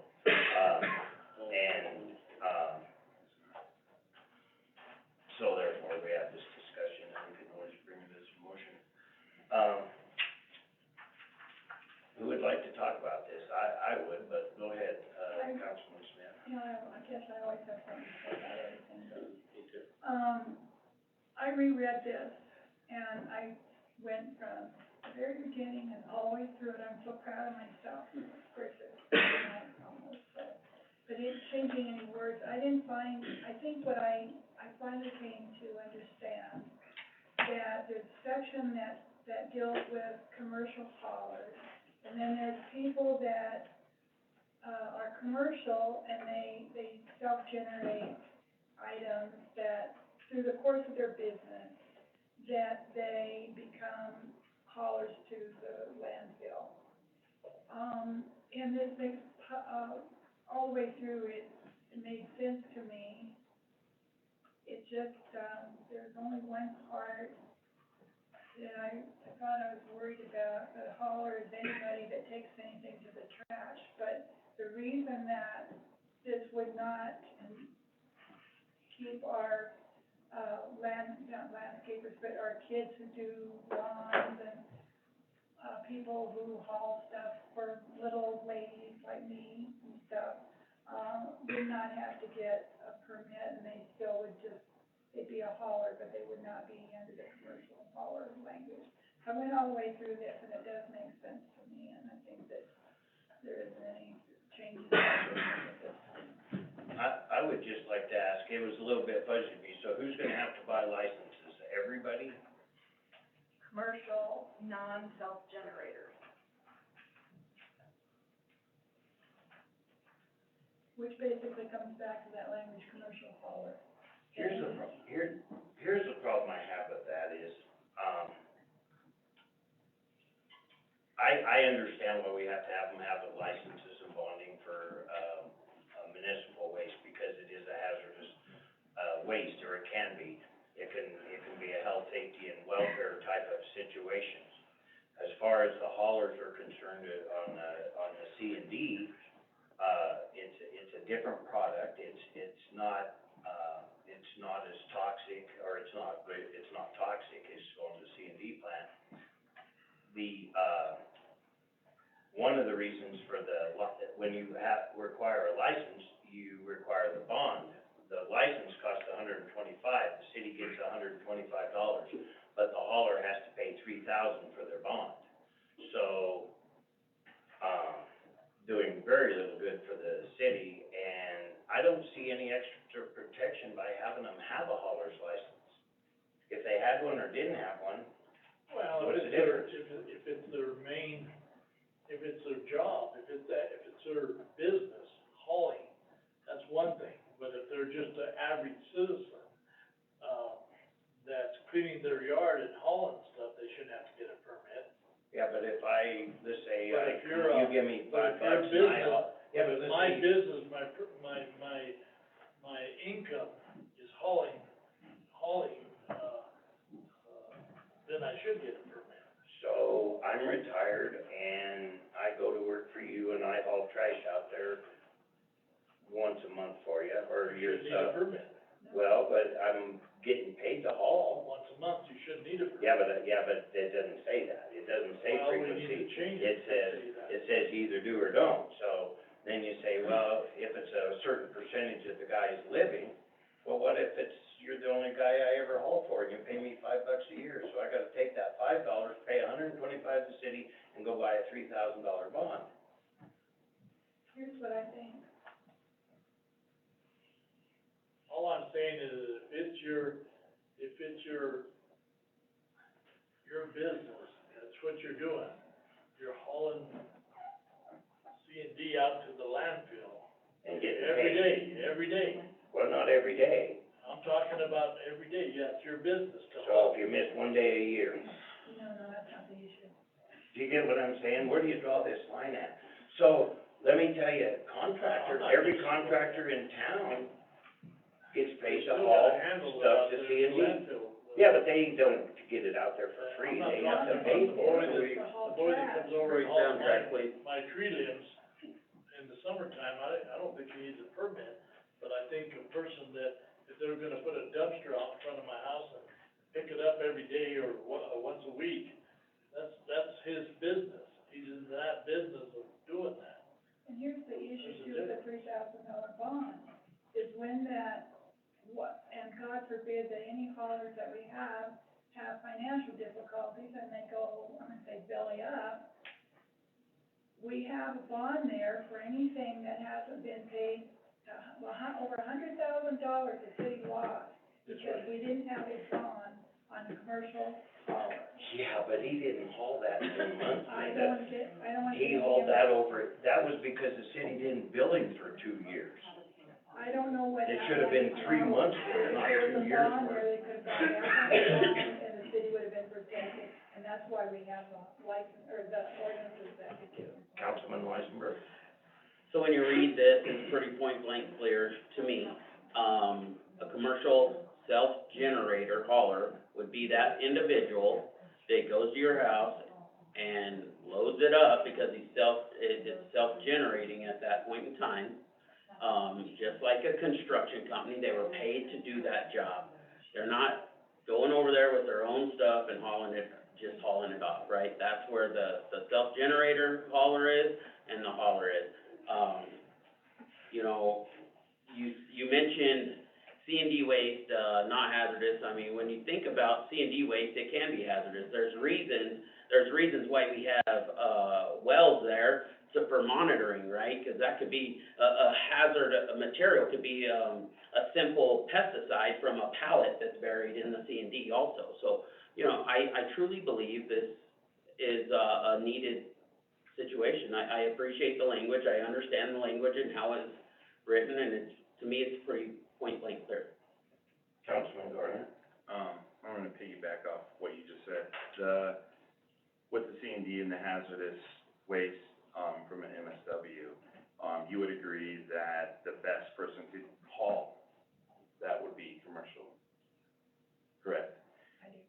So, then why do we allow anybody to haul their own waste? Because their own waste can be that hazardous, their own waste can be the C&D that goes to the landfill and pollutes it. So if the agreement is commercial haulers are the best to do this, and we're making them get a bond so that it's safely deposited, then no one should be hauling trash to a landfill, period, besides a hauler and through a hauler.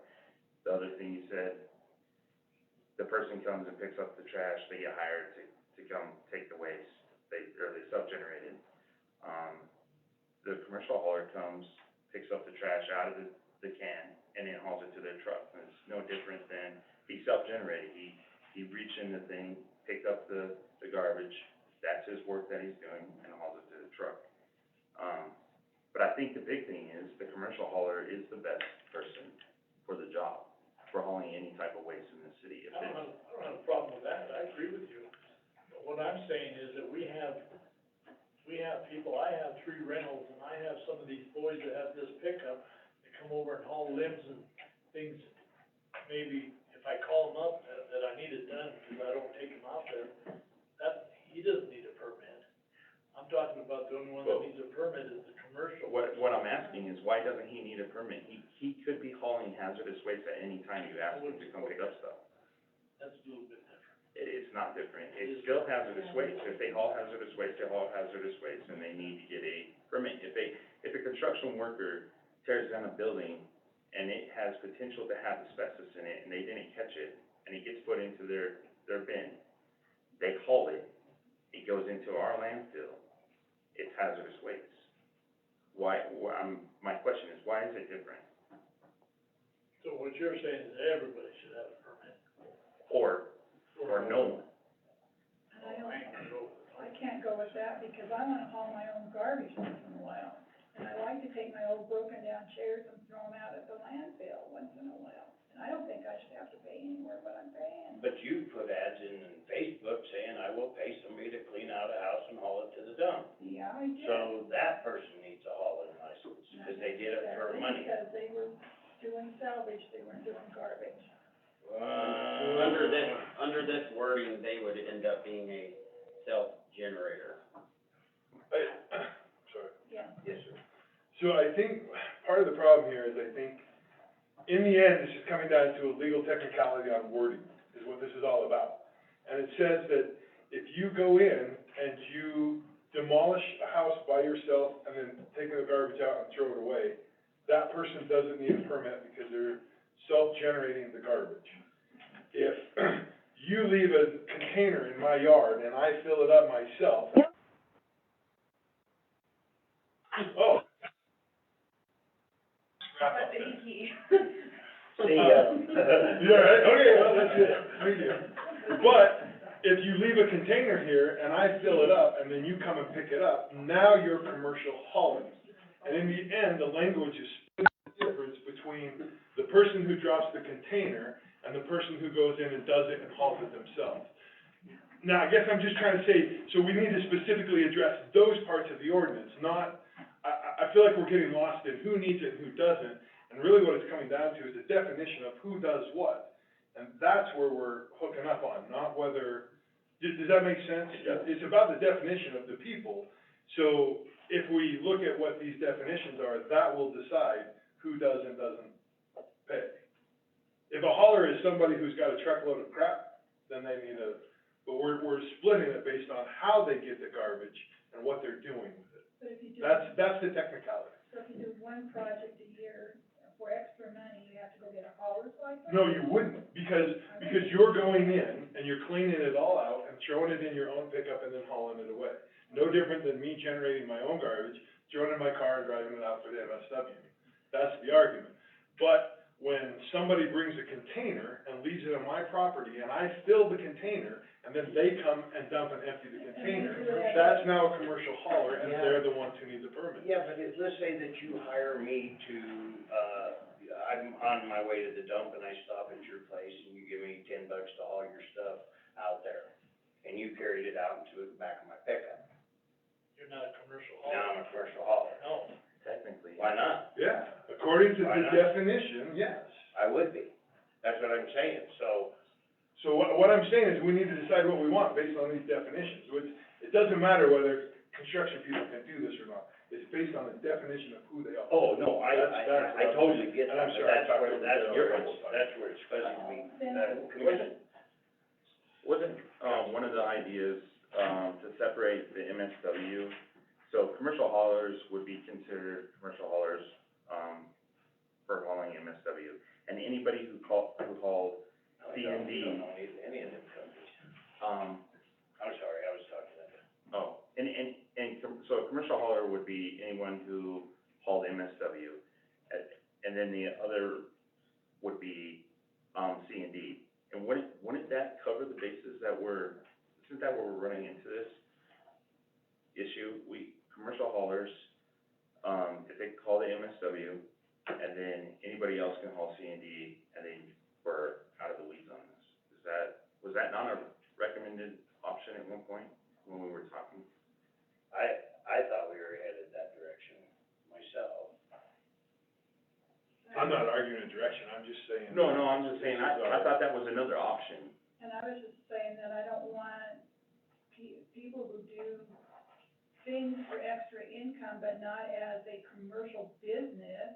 Yeah, it's a little personal business to them, but kids who go and do yards and take the leaves out to the landfill, I don't see where they're separated out in here. Well, first of all, leaves, Go to the landfill. well, but you don't have to pay. Well, they pick up yards and they pick up Right, I garbage in yards understand. and stuff But like that. where do you draw the line with the Boy Scouts that came in and, I mean, I don't think we're gonna settle this tonight, people, and it's midnight, and I've gotta go somewhere. it's not midnight, we got 45 minutes. Well, I don't think we're gonna resolve it tonight, and I move to table. Is there a second? I would second that. All right, there's been a motion made and seconded to, table this subject for a later date. Any more discussion? Yeah. Please open online. There is no online. You're too late, I already called for the question. There is no, because it was just a discussion. Oh, that's right, that's So- right. Well, no, there's So we a just- move to table that. Yeah, So, wait a minute, let me think about that. so, I don't know, Amy, need to table this you don't need discussion. to. We just need to quit talking and go home. yeah, All right. the other thing is, you could add it to another workshop if you would like this. That's probably appropriate. Would you like it for another workshop? Yeah, I don't think we've quite worked out, I think there's some valid considerations, but I do feel like we're not taking care of the little people. Okay, This is not for little people, this is for commercial haulers. okay, so we'll schedule a workshop for this as well? Yes, That's, okay. we can have them both on the same workshop probably. Councilman Gardner, Oh, I was gonna make a motion. it's, been tabled. Yeah. Well, it was only a Uh, discussion. moving ahead. Yeah, I was just gonna move on to the executive session. Oh, okay, all right, He's moving on. all right. Sorry. Move to go into executive session at 11:18, PM per two, is that right? Yeah, to consider the appointment, employment, right, practice, or dismissal of public officer, professional person, or employee, or to hear complaints or charge brought against an employee, professional person, or officer unless the employee, professional person, or officer requests a public hearing.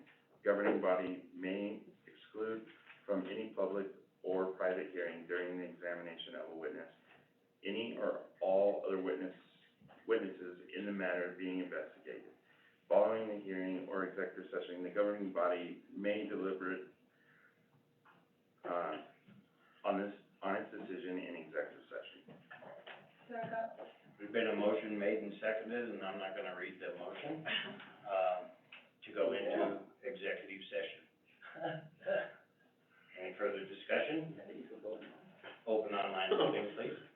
Online voting is open. I'm with you, bro.